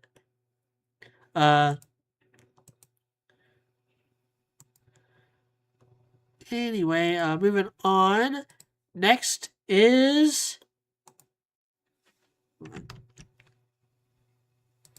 the Cape and Cowl Conspiracy. This is the first appearance of the Bat Signal. It's got a Wormwood interrogator. And the interrogator is commissioned to collect Batman's cape and cowl. And then Batman just fucking trolls him the entire episode. Like, this is Batman and his, like... Batman's kind of a petty bitch in this show. He's so fun. Like, he never, like, jokes. Like, he's always grim and serious. But he's kind of cocky. He smirks a lot. And this is a good showing of, like, how you can make a dark, brooding character fun without, like, making him a joke. Like, make the joke at other people's expense. Moving on to The Strange Secret of Bruce Wayne. This is the Hugo Strange episode. Hugo Strange discovers Batman's secret identity and plans to expose it to his greatest villains. This is another episode that's, like, very trolly. I love Robin in this. Love that Joker, Two-Face, and Penguin are in this. They're getting together. They get kind of hoodwinked by Hugo Strange, and then they get really pissed when Batman gets the better of Strange. But Batman is just much like the Cape and Cowl Conspiracy, which I kind of get those two episodes mixed up in my head. They are both from Volume 2. And they have, like, a similar endings, with Batman just trolling the fuck out of the villain. But, yeah, Strange Secret of Bruce Wayne. Strange, it's Hugo Strange. Cape and Cowl Conspiracy is not Hugo Strange, even though it would totally work as a Hugo Strange episode. Like, if you can take out the interrogator, replace him with Hugo Strange, and it would work just as well. This is not my favorite interpretation of Hugo Strange. I love this episode of stuff, but I do prefer Hugo Strange working in, like, Arkham Asylum. I love the Arkham City version of Hugo Strange a lot more. Next is another Volume 2 episode, The Mechanic. This is peak Penguin. Once again, Penguin steals a high-tech piece of hardware, but this time, it's the fucking Batmobile. Penguin finds out where the Batmobile gets its repairs and moves to sabotage it. You got Earl the Mechanic, who I think is supposed to be kind of a play on Harold the Hunchback Mechanic, who is in the comics around this time. But yeah, it's a classic Penguin story. Penguin steals the Batmobile. It's not every episode where the villains do some detective work. It shows that Penguin is a very resourceful villain and is deserving of his, like, top 3 threat status amongst Gotham's criminal elite. Like, he is just as dangerous as the Joker or Two-Face, or and even more deadly than Scarecrow because of how like brutally efficient he is and how like tech savvy he is. Like he's able to compete with Batman's limitless resources in a way the other villains can't. Moving on to his Silicon Soul. This is a sequel of sorts to Heart of Steel. It works a lot better because it's a single episode instead of being stretched out to a two-parter. So it's Hardak returning, and it's also a robot Batman. But not only is it a robot Batman, it's a robot Batman having an existential crisis because he doesn't know that he's a robot Batman. Duplicate in the form of Batman shows up. The shenanigans happen. It's very like kind of heart wrenching. Like I kind of feel bad for Hardak or for the Batman duplicate. You know, finding out that he's a robot this way, and I love it when a villain's plan falls apart because they do too good of a job at their job. Like he's like, you are the perfect replicant of Batman. Like, yeah, but that kind of works against you, Hardak. Moving on. Another Volume 4 episode, and another instance of Dick Grayson kind of getting the short end of the stick. Animal Act. This is the one where I think it's Haley Circus is to... Yeah, it's another Mad Hatter episode. Mad Hatter hijacks a circus to go on a crime spree. It happens to be the same circus Dick grew up in, so it's Haley Circus. Good yet obvious showcase for Mad Hatter. I like the brother dynamic of Nightwing and Robin. Mad Hatter's presence was too obvious, and the new ringleader kind of came from nowhere. And she was she in the previous circus episode? I don't recall. But yeah, like it's good stuff. Like I do like Dick and Tim's interactions and their dynamic throughout Volume 4. I just again, I'll get to it. I'll get to why I have such a problem with it. There's a big episode that's all about Dick's falling out with Bruce. When we get there, I'll go on that rant. Next is the Terrible Trio. It's all for the thrill. Batman comes head to head with a trio of arrogant thieves. And it's an interesting take on class warfare, but it's kind of just a straight up, like, it's much like, was it Last Laugh? Or Be a Clown? Last Laugh? Yeah. It's a lot like Last Laugh in that it's more of the straight up, like, chase involving the guys. They have themed masks. It's neat. They are from the comics. I've never seen them in the comics, so I thought that they might be animated series originals. Animated series is not above making its own villain sometimes to fill out the episode quota. But yeah, like all the characterizations are neat. I don't actually remember this episode all that well though. I'm not quite sure why I had it this high up. Probably deserves to be a little lower. Next is Catwalk, another Catwoman episode. This also has Scarface and Penguin. Scarface recruits Catwoman for a heist and sets her up to take the fall. It's a more detailed look into Catwoman's status quo and how she craves the thrill that comes with stealing. So it's much more like it's not the first appearance of Catwoman, but it is the first one that like gets into like her motivations and what kind of person she actually is. Next is another Volume 4 episode. We're kind of climbing up on the Volume 4 list now. It's Chemistry. That is not Killer Croc. That is a plant man. Even though he looks like the Volume 4 Killer Croc.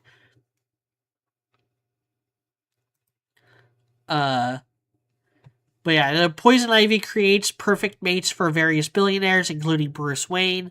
It's got some some disturbing imagery. Again, like Poison Ivy, you could totally do body horror with her if you really wanted to. I was genuinely curious as to how this episode would play out as it was going. Uh, Poison Ivy's Volume 4 design is kind of a lateral move for me. I'm not fond of how pale she is, but she still looks like Poison Ivy. Like, it's not as much of a downgrade as like Catwoman. Um, but yeah. Next is, what is reality? The Riddler episode. Riddler is another one. I have massive Riddler bias. The reason why I fucking hate Robert Pattinson's Batman is because of how dirty they did Riddler, especially in the design department, but also at the end with him, oh, I'm just gonna flood Gotham, even though that goes completely against the whole reason why I was doing this in the first place. Because heaven forbid we have a superhero movie that doesn't have like a save the city plot or a end of the world case scenario for the third act. I'm a huge Riddler fan.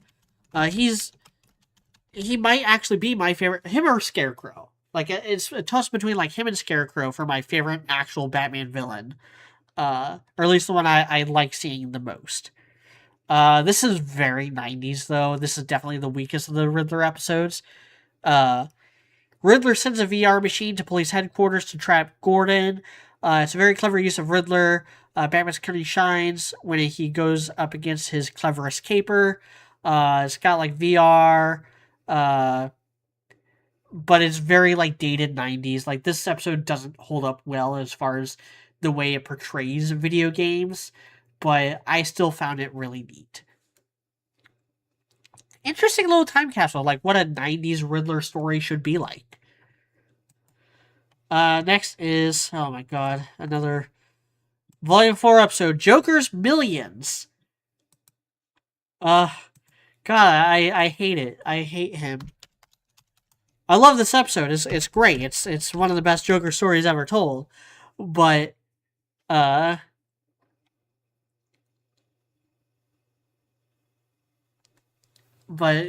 I will never get behind the Volume 4 redesign for Joker.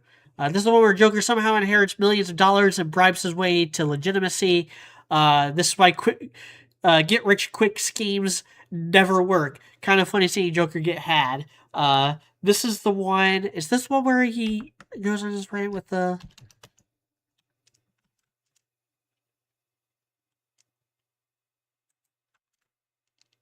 Yeah, this has to be the one. This is the one where he, like, I've gone up against Batman, but the IRS is too much. I'm gonna fact check that, though.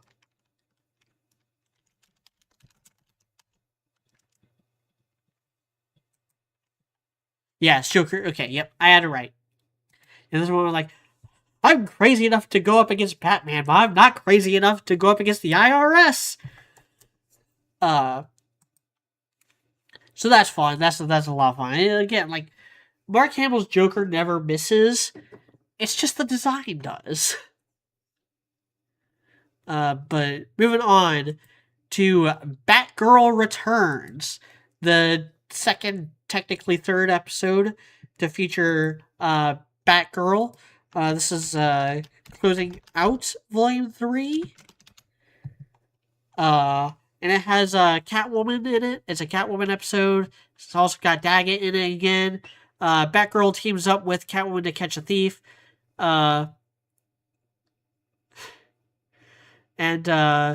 Batgirl makes for a good temporary lead, and her dynamic with Catwoman is pretty good too. I also have a note in here saying, so that's where the Killing Joke got it from. I'm not quite sure what that's referring to. Killing Joke came out before this. Maybe I was referring to the Killing Joke movie. Like, I don't know. It's been a while since I've seen this episode. I don't know what this note is alluding to. But yeah, I do like Barbara Gordon in this whole show. Again, she kind of gets done dirty by a certain plot line that isn't super canon, but kind of is. And yeah, I just, I like showing the extensive cast. You don't have to have Batman just hogging up all the screen time. He's got an excellent supporting cast for a reason. Speaking of that excellent supporting cast, and speaking of how fucking great Barbara Gordon is, the next episode is the famous Volume 4 episode. In fact, I think this might be the highest rated overall episode of Volume 4. Like, it's the one that everyone loves. Over the Edge. This is, I had to knock it down a couple points because of the whole It's All a Dream stuff. But it's the Volume 4, it's the big Volume 4 Scarecrow episode. And the premise is that after Barbara dies, Gordon goes head to head against Batman and discovers who he is. It's a good what if scenario. The fact it's a fever dream takes a lot of power out of it, but it does serve to develop Barbara anyway, which makes it worth it. This also technically has Bane in it, in more of a supporting role, kind of more of a cameo, really. But yeah, the whole thing it ends up being like a nightmare scenario, like how bad things can get, and just keeps getting worse and worse and worse throughout the whole episode until finally like just reaches a breaking point, where it's then revealed that it's all been part of Scarecrow's plot to try to like fuck with them. Next is another Volume 4 episode. It's is this Girls Night Out. This is the Batgirl Supergirl team up. I love their dynamic, and I think we were kind of robbed of it in post-crisis continuity. Like Batgirl, Supergirl teaming up together, that is something that is exclusive to the Silver and Bronze, late Silver Age, early Bronze Age of comics. Because before 1966, Barbara Gordon didn't exist. But after 1986, Supergirl didn't exist. Until the 2000s. But by the time Supergirl was reintroduced in post-crisis continuity, Batgirl was Oracle. And as far as I know, the New 52 never really did anything with them either. And now, like, Supergirl does more team-ups with, like, Spoiler. Which is great. Like, I think Kara and Stephanie Brown are possibly even a better match for each other than Kara and Barbara. But, that's neither here nor there. But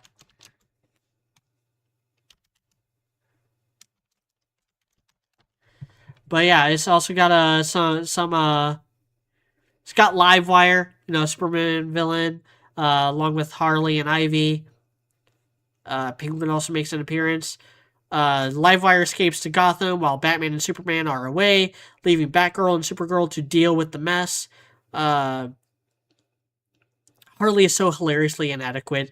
There's a lot of great chemistry in this episode, making it a highlight of the volume. It's not just like Barbara and Kara have great chemistry, but also Harley, Pam, and I don't remember Livewire's real name. Like, it's all fun. It's just all good times. Just a really great time. Next is Sins of the Father. Big Tim Drake episode. This is actually the first Tim Drake episode. This is Tim Drake's introduction. It's a Two-Face episode. Tim Drake's father took something from Two-Face. This leads Tim into an encounter with Batman that changes his life forever. Tim is a pretty fun character. Tying him in with Two-Face is probably a clever nod to the movies. Because by this point, I think Batman Forever had come out, or was going to come out, or had been announced. And in that movie, Two-Face kind of takes the place of Tony Zuko and killing the Flying Graysons. But obviously, that's Dick Grayson, not Tim Drake. But they already did Tony Zuko with Dick Grayson in a prior episode. So, like, kind of tip of the hat to what goes on in the Joel Schumacher movies. I love Tim Drake. Like, my favorite episodes of Volume 4, with one exception, my favorite episodes of Volume 4 are my favorite episodes of Volume 4 because of him. Like, he does a lot better job as Robin than Dick Grayson does throughout the first 3 volumes. And he also just gets a lot more focus in those episodes than Dick Grayson ever did. Like, other than Fear of Victory, I'm having trouble. Fear of Victory and Robin's Reckoning are the only ones that, like, really get into Dick Grayson stuff in the first 3 volumes. Everything else, like, Robin's in it, but he's not, like, important in it.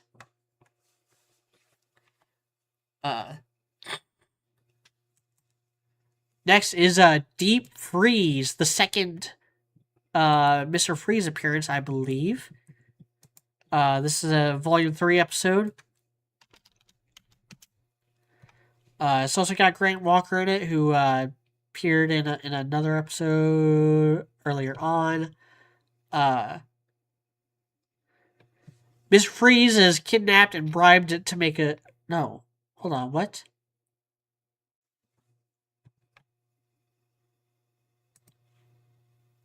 I think I messed up.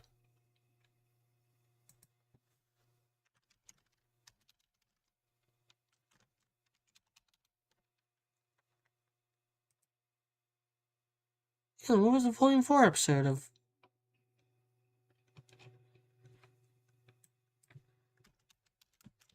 I think I got my Mr. Freeze episodes mixed up.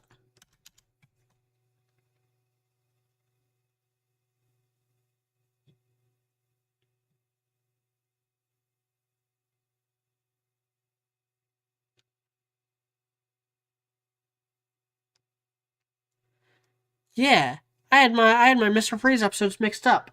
Deep Freeze is the one where he's kind of a hero and makes the Doomsday Machine. Why did I have Cold Comfort so high up?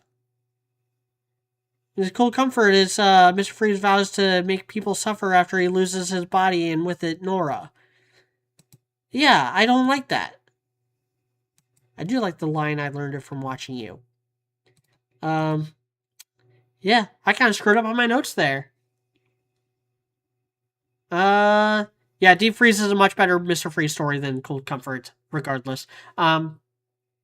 Moving on. Lockup. This is, I know, an animated original, Volume 4 episode. Where was I at?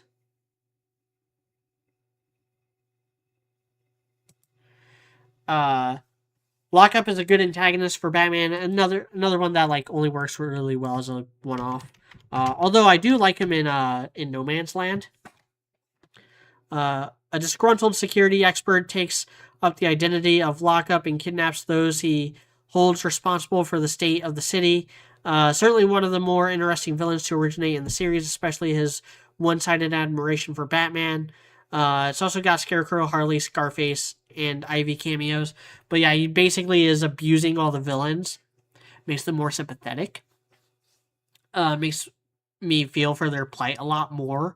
Especially like Harley and Ivy, who like very clearly want to be better people than that. In later episodes, or by later episodes. Scarface, the ventriloquist, he's got the split personality that's always made him kind of sympathetic. Scarecrow is not. Scarecrow's an asshole. Fuck him.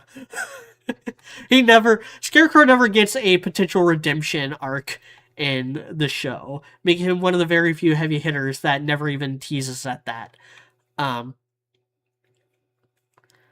But yeah, like it is Batman versus kind of the police state, and kind of showing like why Batman's mercy is one of his defining character traits.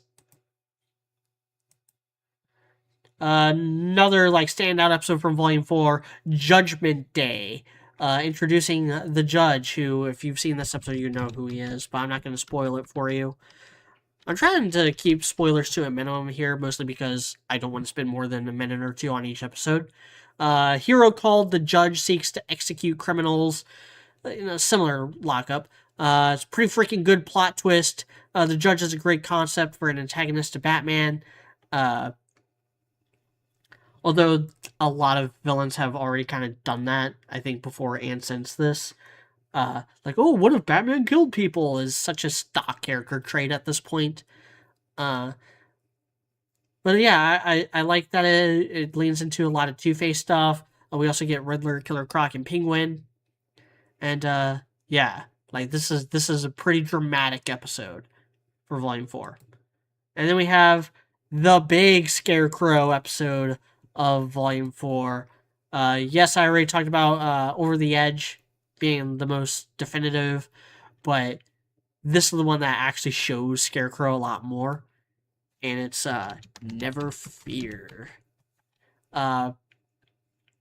Scarecrow has a new toxin that takes away people's fears. It's a great Robin episode, as a lot of Volume 4 episodes are. Nice twist on Scarecrow's usual MO and neat way of beating it. This is the episode where Robin gets to fight and take down Batman, which is really fun. Also, Scarecrow's Volume 4 design is so fucking metal. I like it. Like, this is one of the very few that's like just a straight up upgrade. And he already had like a pretty good design in some of his earlier appearances. He actually had like 2 different designs in Volume 1 before they settled on one of them. And then changed it for this. I don't know why they made it so like twisted and dark. Because I thought the whole point of changing a lot of the designs was to make it more lighthearted and more able to fit in with Superman crossovers.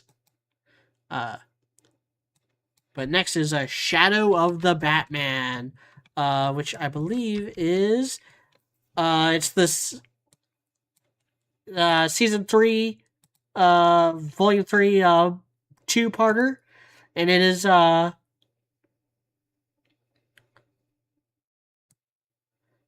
Gordon is framed for taking bribes from Thorn. Two-Face is muscling in with a new mob, and Batgirl makes her first appearance. Hence the title. Like, the Shadow of the Batman is Batgirl. And then Batman is captured by Two-Face, and Batgirl takes the law into her own hands. The dual antagonists work nicely to parallel the dual protagonists, especially with the antagonist being Two-Face, who represents duality. Add to that Thorn's part, which feels like a physical through line after his role in Two-Face's origin. It's just all nicely tied up together like this.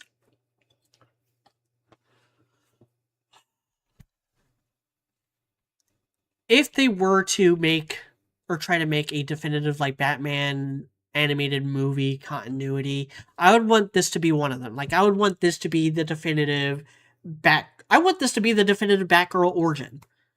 Like, this is actually my favorite version of Batgirl. At least as far as Barbara Gordon. Like, this is my favorite version of Barbara Gordon is in this show.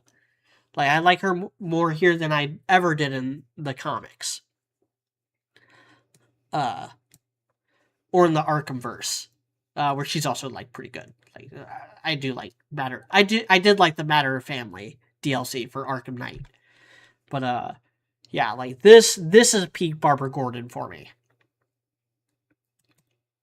Next is another Volume 3 2-parter, The Demon's Quest. Probably the biggest Ra's al Ghul episode, certainly the most, like, definitive Ra's al Ghul episode, also the first Ra's al Ghul episode. They waited until Volume 3 to actually introduce him. Robin and Talia are kidnapped. Ra's leads Batman around the world to find them. And then after Batman's refusal to take over the League, Ra's goes through with a plan to use the Lazarus Pit to cleanse the world. It's definitely 90s pro Rainforest message, informs this version of Ra's. I also love Batman's reaction to finding out Talia's feelings. That's the thing. The League of Shadows is more or less an invention of the animated series. And it was a way to try to, like, the reason why they hadn't used Ra's al Ghul before is because Ra's al Ghul is the leader of the League of Assassins in the comics. And they had a hard time, like, figuring out how they're gonna square that circle with this being a kid's show. So they changed the name to the League of Shadows. They made Ra's al Ghul less of a murderer and more of an eco-terrorist, focused on, like, saving the rainforest and stuff because it was the 90s. And then that kind of, like, became a more definitive version than even the comic book version and ended up, like, influencing Ra's al Ghul later on down the road. And like I said, like, the Chris Nolan and David S. Goyer very clearly were using the animated series as kind of a baseline understanding of Batman, which is why they went with the League of Shadows instead of League of Assassins for Batman Begins, and why they had Daggett in it, and Their version of Bane is also very like anime series-esque. Anyway, moving on to really dope fucking Mad Hatter episode, The Worry Men. This is not a typical Mad Hatter outing, but it is like so cool and so unique. Someone is using Worrymen to control socialites into giving up money. Batman investigates when the same happens to him. So it's using like the fad of like it's like Mayan stuff. It's a neat Mad Hatter story. The puppets are in the likeness of major villains. The kind of plot only he could do, but the setup adds to genuine mystery, waiting until Batman finds out to actually show him. Like, oh, like what's going on? Like, it's a great detective episode, and it really holds off on like tipping its hat on who is actually involved. But as soon as like it's mind control, I know one villain who has mind control, cuts to the Mad Hatter. It's great. Again, like Mad Hatter is just a great time throughout the whole show. Speaking of great time, next is Harley and Ivy. Harley and Ivy's entire relationship is built on the back of this episode because they did not interact much in the comics until New 52 stuff. Yeah, so the Poison Ivy, Harley Quinn, they have some very innocent, like platonic besties type relationship. I don't like how DC has since fetishized it into just Yuri bait. After a bad fight, Harley leaves Joker and teams up with Ivy. Bit of a change in characterization for Ivy. She's much softer here. She's not as like ruthless and evil as she had been in previous episodes. This kind of does spell a bit of a turn for her character into being more sympathetic and relatable. Compared to her first outing, which was literally her trying to kill Harvey Dent for building a prison that nearly drove a plant to extinction. Anyway, moving on to House and Garden, another Ivy episode, and this is another example of kind of trope that, in hindsight, kind of pisses me off about the show. But also, like, I totally understand, and it leads to some fantastic scenarios. Rich people are getting poisoned and stolen from Batman. Rich people are getting poisoned and stolen from. Batman suspects Ivy, but to his surprise, she's reformed and is married with children. Now, the red flag should be like, how do you already have a 10 and 8-year-old child when it's only been like 6 months since the last time you were on your bullshit? That should have been the red flag there, but maybe the kids are his from a prior marriage. Or maybe they're fucked up horrific nightmare fuel plant monsters that Ivy created just to keep up the facade. I do like this more. Well, actually, I have an episode above it that I hated more. I have complicated feelings about this. The whole like, we're gonna tease the idea of these villains being reformed and Batman's mission actually being worthwhile, but then we're gonna backpedal off of it because we don't want the status quo to change too drastically.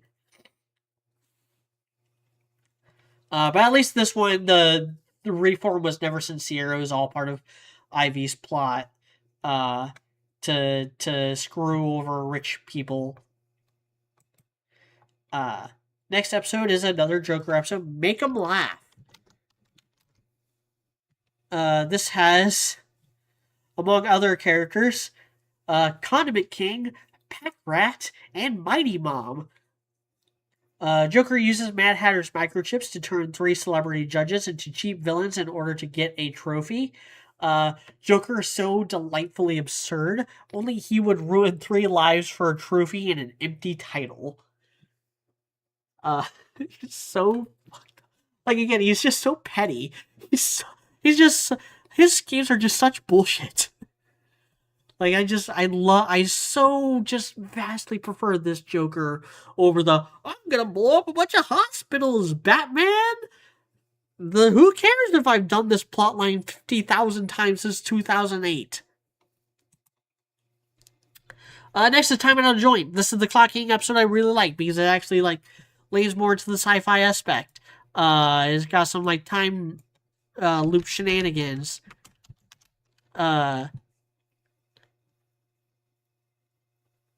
This is the first episode that I saw that had the Adventures of Batman and Robin intro.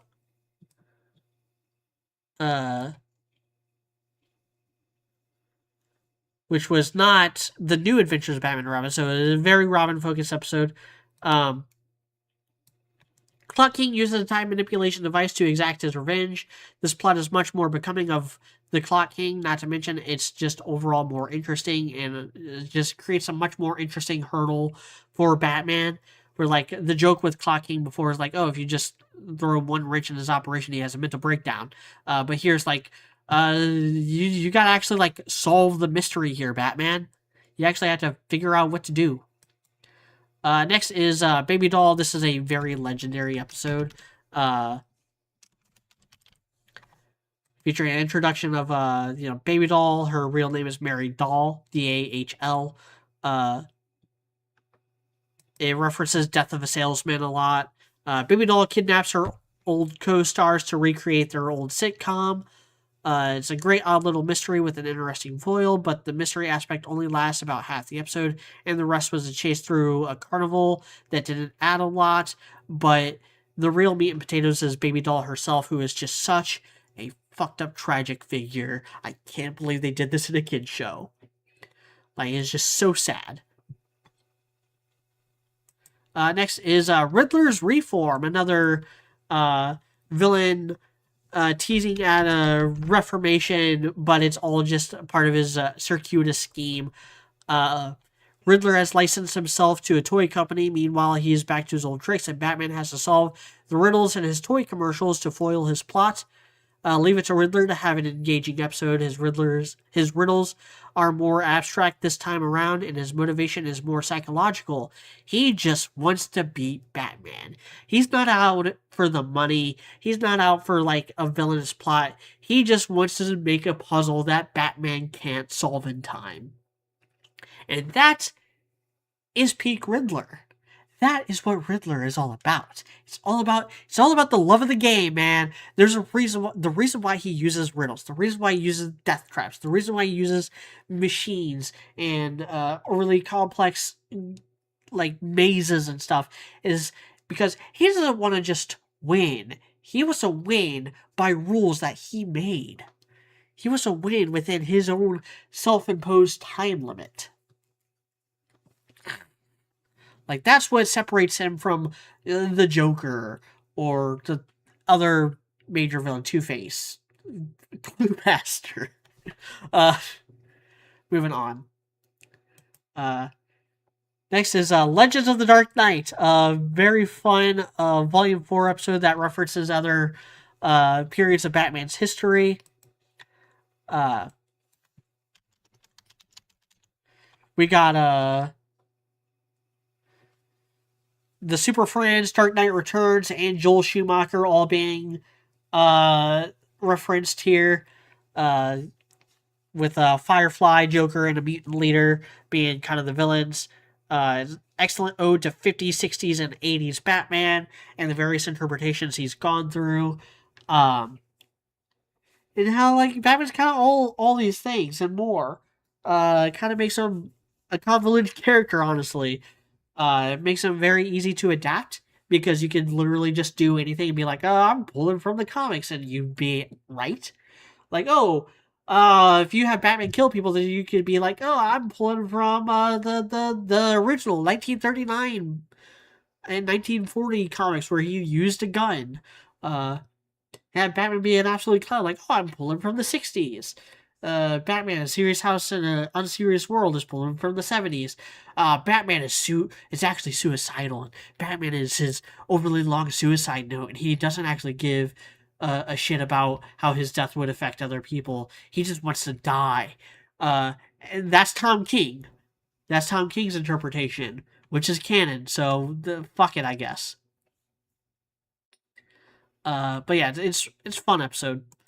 Next is the big Scarface episode for Volume 4. No,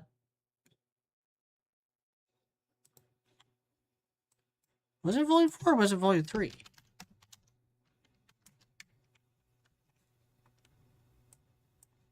Yeah, it was Volume 4. Double Talk. This leads into like the real Scarface stuff, where Ventriloquist is out of arc.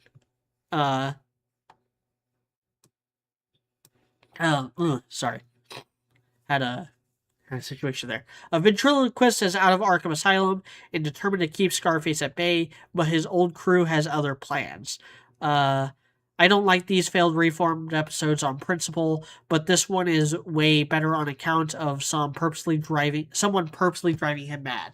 Like it's someone actually fucking with him and being like, "No, Scarface is real. He's been here he's been real the whole time." Which I think in the comics they kind of played around with that back in like some of the comics, where like, oh, maybe Scarface is actually like a supernatural entity who has possessed this puppet, and maybe Ventriloquist isn't as crazy as we were led to believe. But I was like keeping that vague. I was like keeping that like up to interpretation, and this is one that like leads into that. It may very well be my favorite Scarface episode because of that, or at least my favorite episode to like get into the psychology of Scarface. Because I think there are at least one other Scarface episode that I haven't gotten to yet. Next is Old Wounds. This is another Joker episode. Batman's kind of a dick. And, alright, we gotta talk about it. Okay, so I love Paul Dini. I love his interpretation of Batman. I love his interpretation of damn near every single thing in the Batman mythos, except for Dick Grayson. I don't like his Dick Grayson, and I don't like his Batman Barbara Dick love triangle. It's never explicitly stated in the show, thank God, but this is the episode where Nightwing fills Robin in on how he and Batman had a falling out, and how Batgirl became a more permanent fixture in the Gotham Crime Fighting League. I think this episode should have come out way sooner. This is kind of like later on in Volume 4. I think we needed this episode earlier on in Volume 4 to kind of understand like what Barbara is doing. It's just for whatever reason, Paul Dini ships Batman and Barb, and that's just so gross. I don't like it. I don't like it at all. That's like, because Dick Grayson's like a son to him, and Barbara Gordon's supposed to be his love interest. Like, Barbara Gordon was introduced to be Dick Grayson's love interest. That was the whole point of her in the 60s. And it's just so gross and icky. It makes me want to take a shower. And that's apparently, like, canon to the animated series. Like, that is just how Paul Dini sees them and writes them. And he just wasn't allowed to go as far with it as he wanted to. But yeah, the implication is that Dick left Gotham and became Nightwing because Babs and Bruce were banging. And no, I don't like that. Thankfully, again, the reason why this was so high is because they only, like, kind of allude to the fact that, like, oh, Dick didn't want Barbara involved. Batman was okay with it. And so Dick became Nightwing and kind of had a falling out with Bruce because of Babs getting more involved with the Bat family. And so it is good. Joker's in this episode, kind of probably as an allusion to Killing Joke. But yeah, Batman's just kind of a dick this whole episode. I do like Dick and Tim together. And yeah, I just wish I didn't know about the fact that Paul Dini wanted this to be more explicit a more explicit love triangle between Bruce, Babs, and Dick. Now we're getting to the true like absolute peak, 10 out of 10, no notes, no complaints. Bullet for Bullock is an incredible masterpiece. It's such a good story.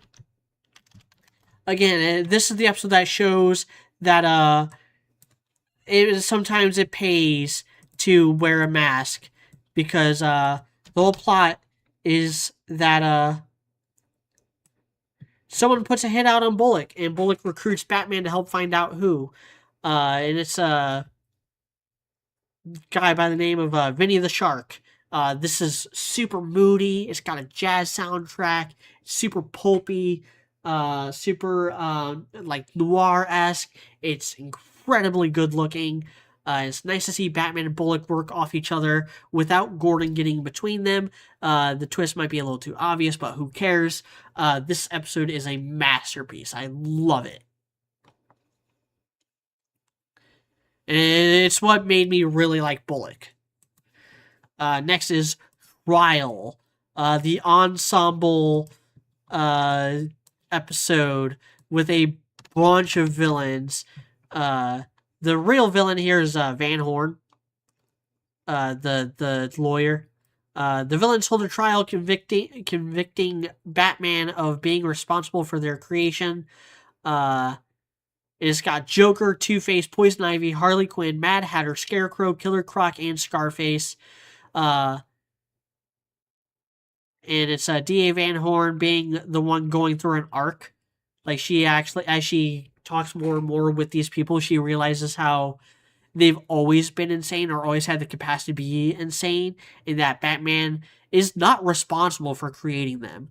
Like, he might be responsible for turning Joker into the Joker, but Joker was already Red Hood before that. The Red Hood stuff is never addressed in Batman the Animated Series, but, like, that's the thing. Like, the Killer Croc was already a criminal. Mad Hatter was already, like, trying to take control over people's minds with his creepy obsession with blonde girls before he ever met Batman. Ventriloquist was already, like, developing split personality with Scarface and becoming a crime boss before Batman showed up. Two-Face already had, like, a violent persona that was festering and developing before Batman showed up. The Scarecrow was already, like, a petty, vindictive asshole before Batman showed up. Like, Batman is not responsible for making his villains, and his villains are not responsible for making him. He is responsible for stopping them. And it's the same system that created the villains that created him. Like, a lot of times, like, it's it's Gotham itself. Gotham is the true villain in the Batman mythos. Next is my second favorite episode of Volume 4 and my favorite Tim Drake episode, Growing Pains. This episode fucked me up as a kid. This episode kind of traumatized me.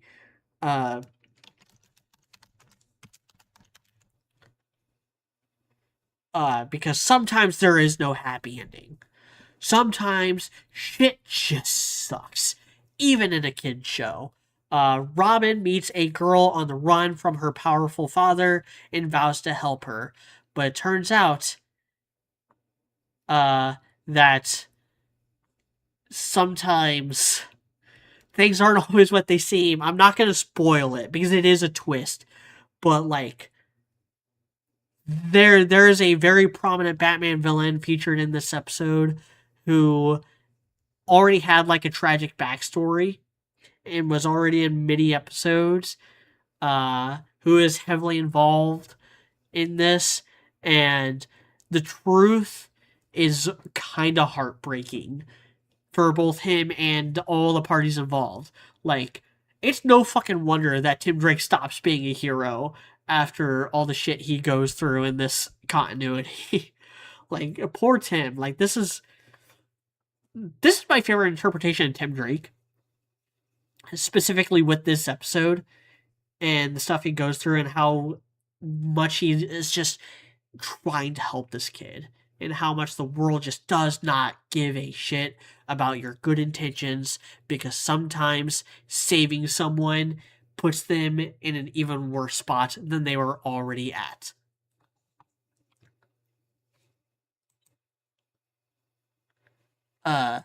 Moving on.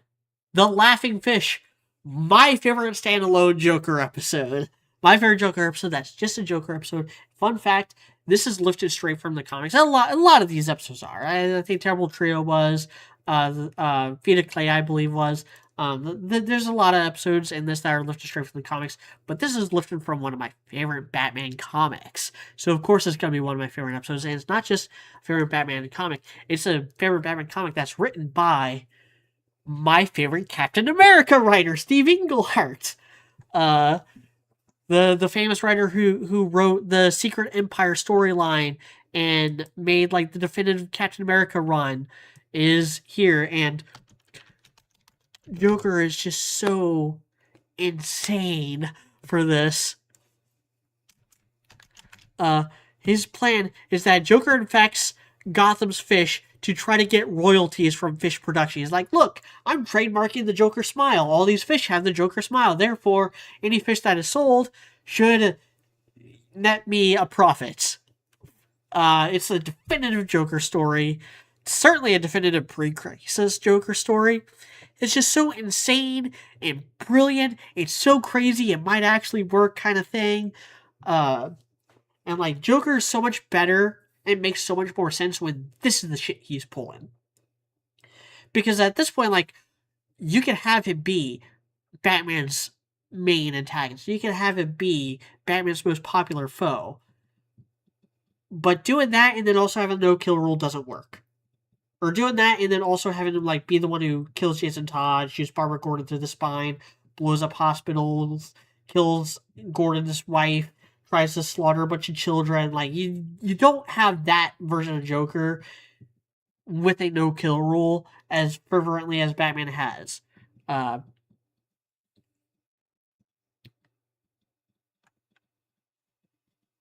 Moving on to Read My Lips. This is the best Scarface / ventriloquist story. In my notes, I just call him Scarface all the time because it's easier to write. But this was the first appearance of Scarface, I believe.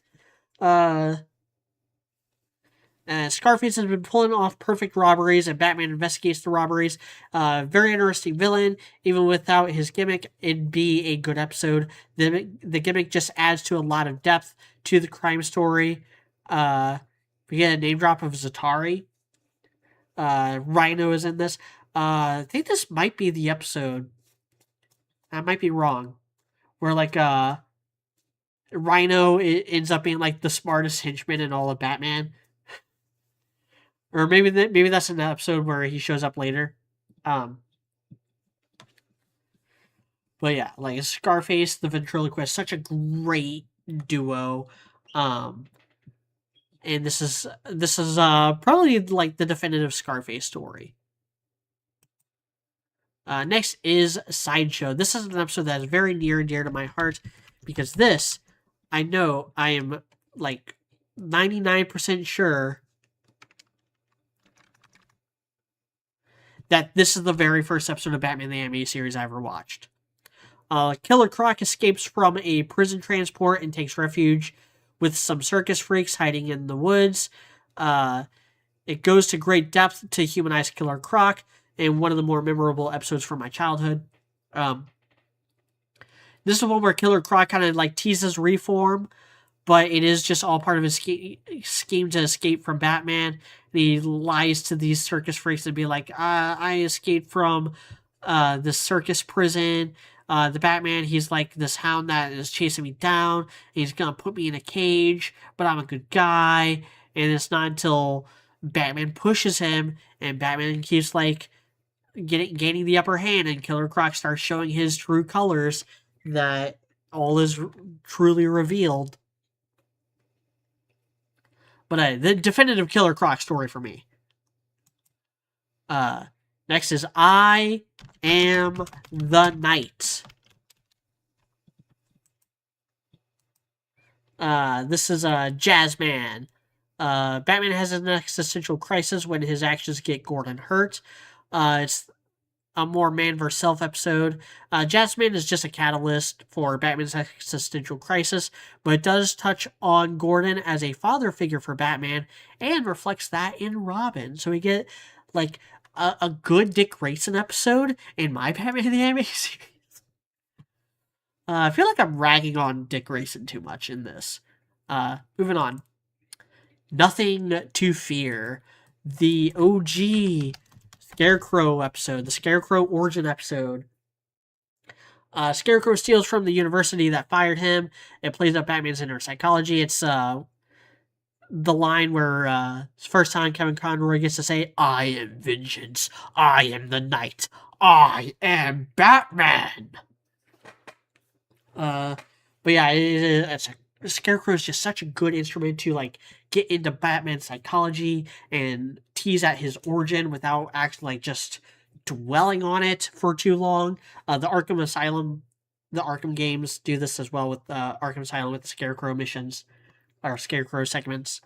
But moving on, because I've been going for 2.5 hours now. My favorite Volume 4 episode, and I got a lot to say about it. So I'm going to try to make it, I'm going to try to speed run through this. Mad Love, this is the Harley Quinn origin episode. We finally get a background on Harley Quinn and how she met Joker and how Joker manipulated and brainwashed her. This was actually a comic first that was also written by Paul Dini. The comic was already made to be like Batman Animated Series canon. And this is just an adaptation of that word for word, bar for bar. But there's a couple things I really love about it. One, I just love Harley Quinn in this show. I don't like her in anything else. But yeah, I like her in this and in Arkham Asylum. Every other appearance of Harley Quinn across all the media has been fucking shit. Another thing is that this is the episode where we not only get Harley Quinn's origin, but we get a straight up Harley Quinn plot where she tries to take down Batman. She's trying to like go through all of Joker's schemes, some unused schemes, try to find out like what are we gonna do next, Pinky? Try to take over the world. Pinky the brain ass shit. But there's a line in here. Mark Hamill says, "May the floss be with you." I have that in my notes. Harley Quinn reflects on her origin and tries to execute one of Joker's grand plans for herself. And it has Batman using Joker psychology against him and Harley.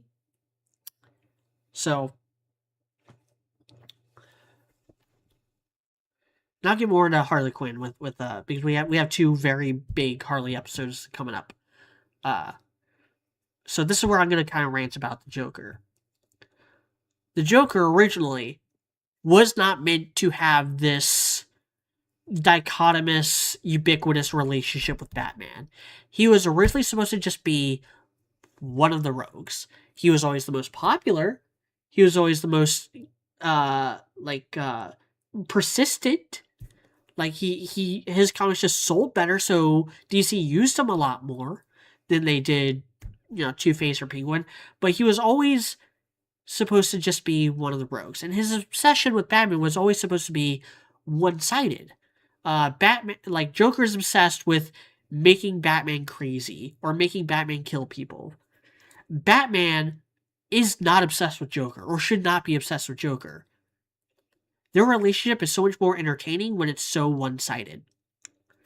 Batman has a line in here where he starts laughing at Joker. Says, "You want to know what's funny?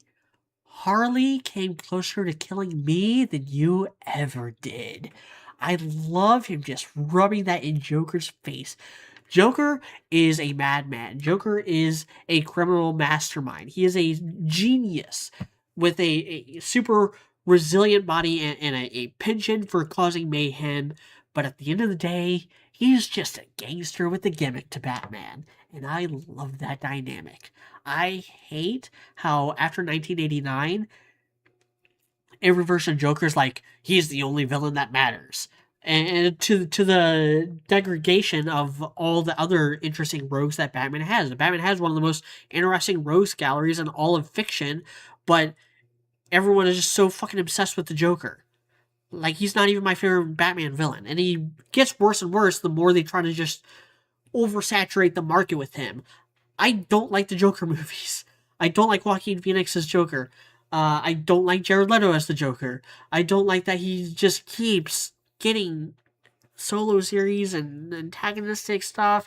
And he's so big that they spun Harley into her own hero, and it's dumb. Stop it. Focus on literally anyone else, please, for the love of God. And this is just peak Joker for me, because Batman is right. Harley gets closer than Joker ever did, and Joker is fucking furious about it. Because the obsession is one-sided here. That's what makes this the definitive Batman-Joker dynamic. Next is Two-Face, our final two-parter, the first and best two-parter of the whole show. This is Two-Face's origin story, and it's a pretty straight-up adaptation of the classic Two-Face origin story. Rupert Thorne is the main bad guy. The brighter the picture, the darker the negative. And yeah, the first part is Two-Face's origin, and the second part is Two-Face going after Thorne and his first encounter with Batman. I don't have very many notes. It's just incredible and tragic and heartbreaking, and it's made even better by the fact that Harvey Dent had shown up in prior episodes. And so if you're actually just watching this all the way through, you're able to kind of like get a better feel for like Bruce and Harvey being friends, and Two-Face being a sympathetic villain who is driven crazy by, again, the true villain of the Batman universe, Gotham City itself. Just the air, the setting, the criminal corrupting element, the rot at the heart of Gotham is what is driving these otherwise good men insane. So next, we're cracking the top 10 with Harley's Holiday. This is the episode that kind of teases out Harley's reform, and I don't like how it ends. I don't like how much they like tease this and then just completely go back on it by the end. But you want to know why I don't like Harley Quinn in the comics? Why I don't like her appearance in Arkham Knight especially, but also like Arkham City to a lesser extent? You want to know why I hate her comic books and hate her fucking TV show and hate her in the Suicide Squad movies and Birds of Prey, the worst adaptation of Batman adjacent characters I've ever seen? It's because this episode is so goddamn good. It's because this is the definitive Harley story for me. It's not even the number one Harley episode. Like, there's one more Harley episode yet to come. But in this episode, Harley is let out of Arkham, but her absent-mindedness gets her in trouble anyway. Again, the true villain is Gotham City. Harley's fate is a bitter pill to swallow. Formula-based shows like this lack the status quo flexibility to make an episode like this truly work, but goddamn does this episode try. Little fun fact, Arlene Sorkin, who died a couple years ago, loved Harley Quinn and loved this episode especially, in particular. And she always wanted to return to the character in other mediums. She jumped at the chance to be part of the Arkham Asylum cast, and then when she saw Harley's design when the game came out, she was very upset. Because in her mind, Harley is innocent. Harley is every bit a victim as she is a criminal. She is Joker's victim, and she was very disgusted by how the skimpy, sexy nurse outfit exploited Harley and exploited her mental condition. Arlene Sorkin was very protective of her interpretation of Harley, which stems from both this and next episode we'll actually talk about, spoiler, Harley Quinn. And I love how soft Batman is. Like, he's legitimately worried about her. And is actually, like, looking out for her. And at the end of the day, she doesn't even commit a crime. She legitimately buys this dress.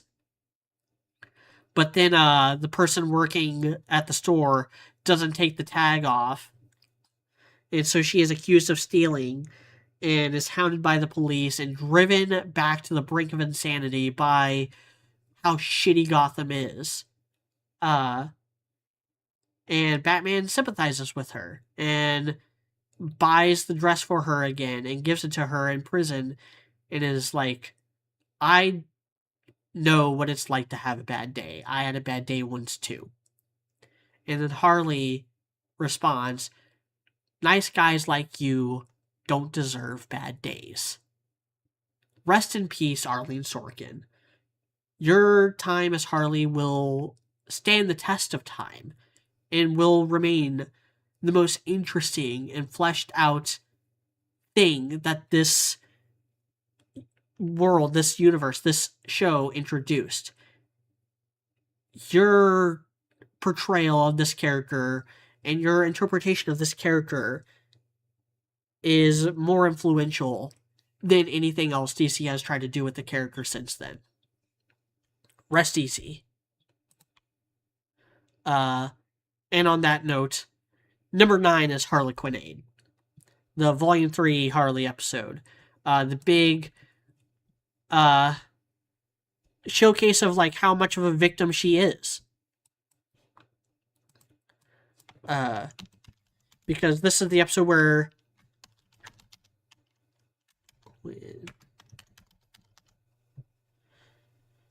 Joker gets a hold of a bomb and Batman recruits Harley to help find him. And Harley nearly kills Joker at the end. But she doesn't because, like, as much as she hates Joker, she kind of hates herself more. And she's not a psychopath like he is. Like, she's crazy. And she does have this kind of disregard for human life. But she's not a cold-hearted killer the way that Joker is. And again, like, Arlene Sorkin, her portrayal of Harley Quinn is just phenomenal. And adds so much depth to what was originally supposed to just be a generic henchwoman character. Her interpretation of Harley Quinn is innocent, like a victim. She's childish.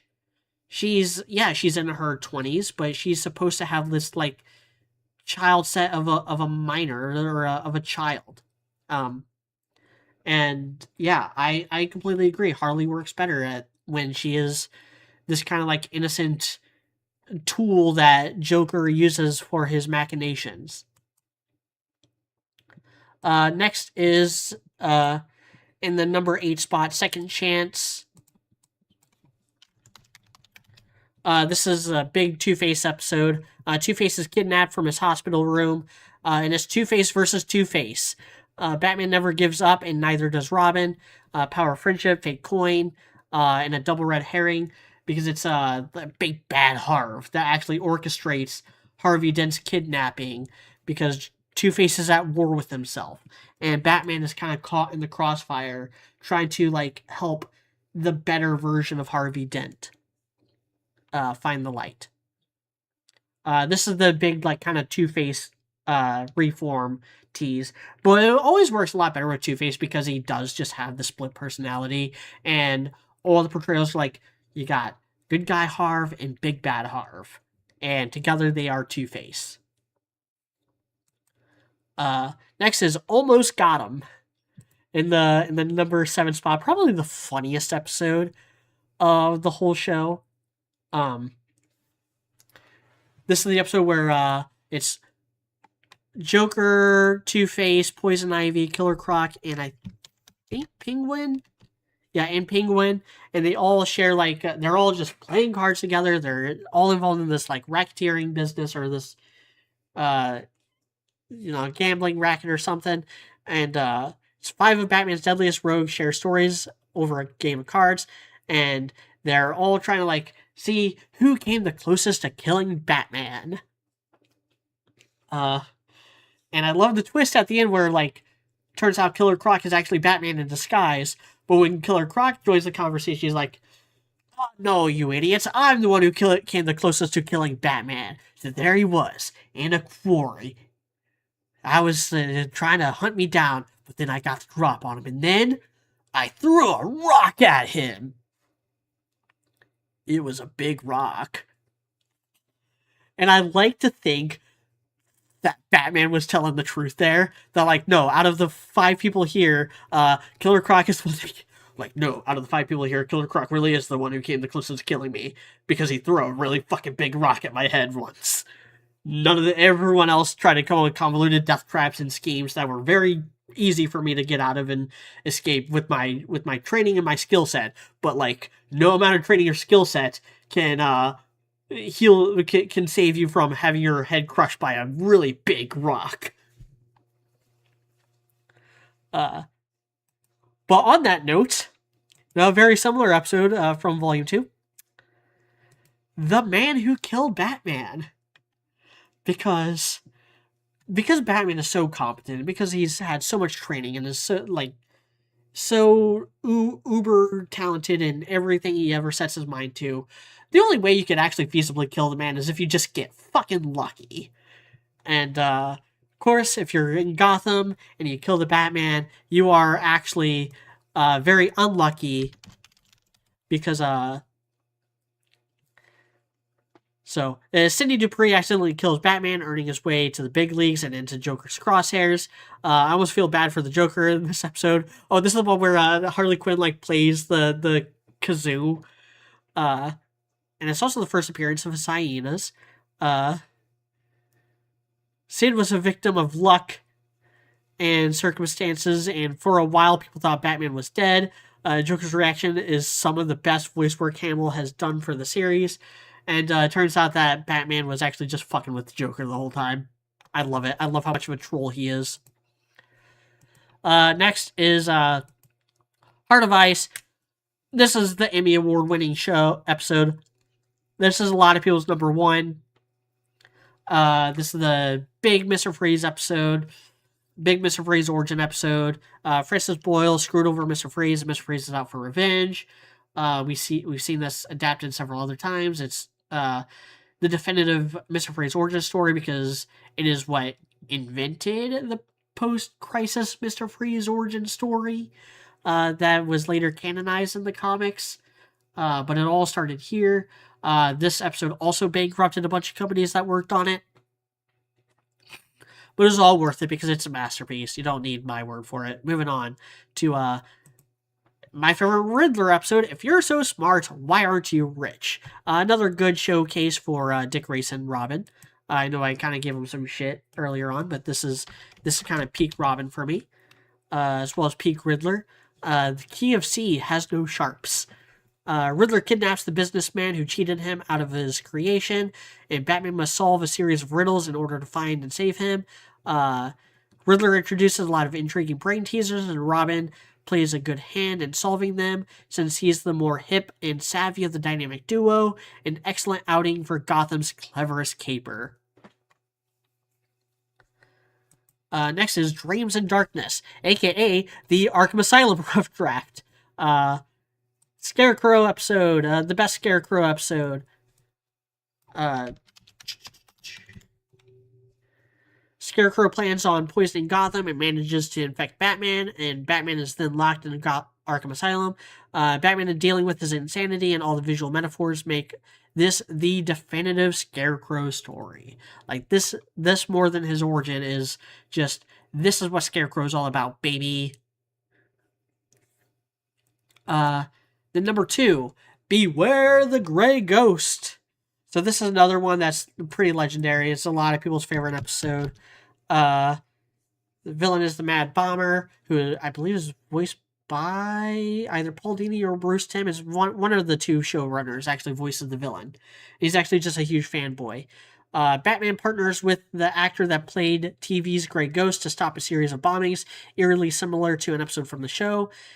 An infectious ode to both the Shadow and Adam West Batman. So you got the multi-level like homages here, because Grey Ghost is voiced by Adam West, who of course played Batman back in the '60s show, and also rest in peace.